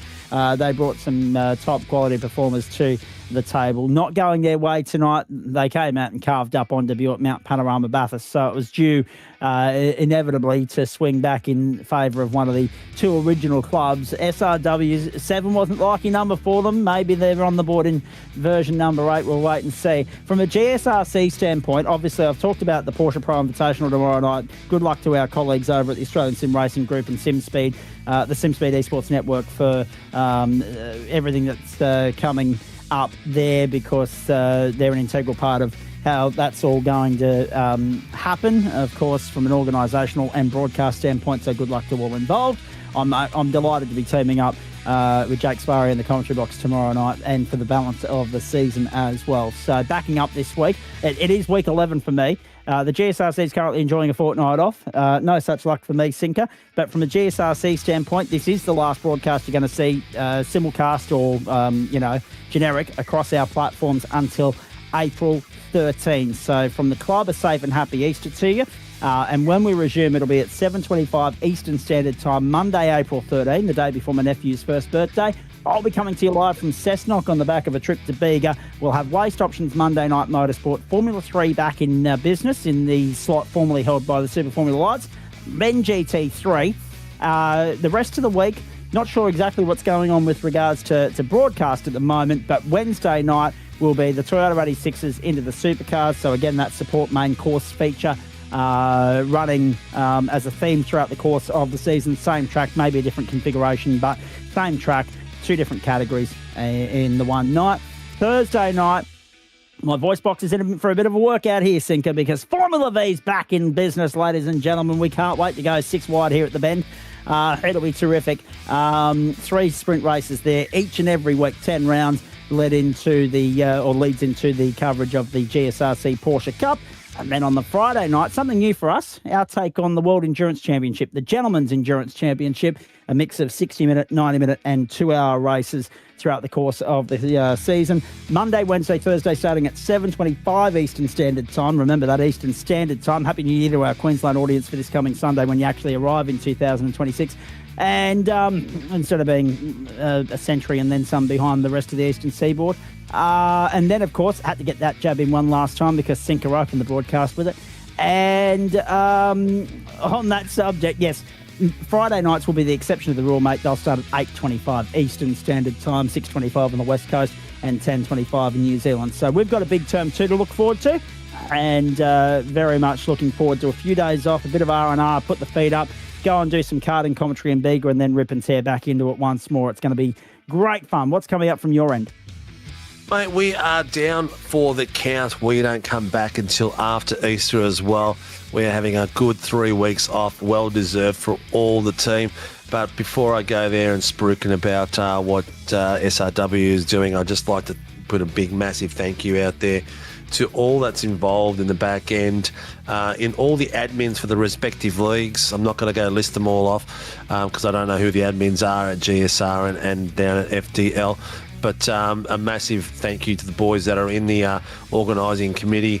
Maverick gets involved, Greg Barber from a RC perspective, Dougie Gowans, Josh Coe, Darren Yeoman spends a bit of time in there as well, yourself and Tom Donahue. In respect to the FDL League, they are an amazing league out there that is growing with strength every season. So reach out to them via the Facebook from the FDL and speak to Tom Donahue, who is the league owner. If you can't get a hold of them, I'm more than happy for you to reach out to me and I'll point you in the right direction. We're open community as far as racing is concerned, so we don't mind sharing the drivers out there. A few drivers will drive in all respective leagues and then choose at the end of the season where they're going to race. A big, massive thank you to all the participants across all 3 leagues to showing up and having a blast and making this series, this event as special as it is. As you've seen, we've got a 3-time champion now from Sam Chapman from GSRC and an absolute legend of a bloke out there. And following all that, stay tuned for when the next one's going to be. It will drop in between Season 10 of the GSRC and Season 10 of the FDL and the end of SRW's season. We're having a break Sunday night. We have the night off, but GT3s is still going strong all the way through the break, so get a load of that. SRW's seasons will be opening, registrations will be opening tomorrow at some point, so get a hold of that. Tuesday V8s, Wednesday Super Formula Lights, Thursdays GR86s, and Sunday evening is the GT3 competition. So, yep, that's where we stand. A big, massive thank you to all the viewers out there. Thinker, just before you sign off, mate, one important question's come in from our race winner, and it's something that you and I have not touched on, and we've been here for what are we up to now? Just over 2.5 hours. Who won the club bragging rights battle tonight on points, please? Was it FDL or was it SRW? Because we thought with 7 horses in the fight, we might not have stood a chance. Well, put it this way. It's usually Joshko that organises that part of it, and I think it was the lack of participants that he didn't worry about at this time round. That's what I thought you were going to say. Yep, thank you. Yeah, we'll have to leave that one for now. Maybe that's some post-race admin for Jay Zuno to take care of when he's not burning the candle at both ends with his own workload and obviously his usual 9-to-5 exploits. Remember, folks, that's the big thing about all this. A big thank you, as Sinker said, to everybody that does it behind the scenes, because 99 times out of 100, it is on top of pre-existing work and family commitments that they are bound by with obligations and whatever else. You heard Yeaman talking about it earlier. Everyone's already busy enough, and then they take on a little bit extra onto the workload, onto the plate. So it's not lost on anybody. It is a thankless job at times, but it takes many, many people to keep the wheels turning here and make sure it all happens. It does very much so. And thank you downstairs, Kobe, pushing the buttons for his first Australian Open Wheel Nationals. And also had a few co-drivers in here over the years, haven't we? Yes, we have. And a big, massive thank you to the RC team tonight. Greg Barber, Tyson McAvoy, and Stephanie Bacoli for the safety car out there. But don't forget, ladies and gents, subscribe to all our networks, not just ours, and support the Open Wheel Nationals and get behind these drivers in all 3 leagues, because when they're out on track, they're out there just like anyone else out in the real world is racing. They put a lot of effort into it. It's their sport. It's their hobby. Just like any other sport, football, AFL, they're out there training. Some of these boys will train 2 to 3 hours a night to get to the level that they are in. So support them and share it out there. Thank you very much, Zach. Thank you very much, Kobe. Thank you very much to all the winners. And we'll see you all again in about 2.5 months or 3 months' time for the second one for 2026, the Australian Open Wheel Nationals. And thank you to the community for supporting all of us out there.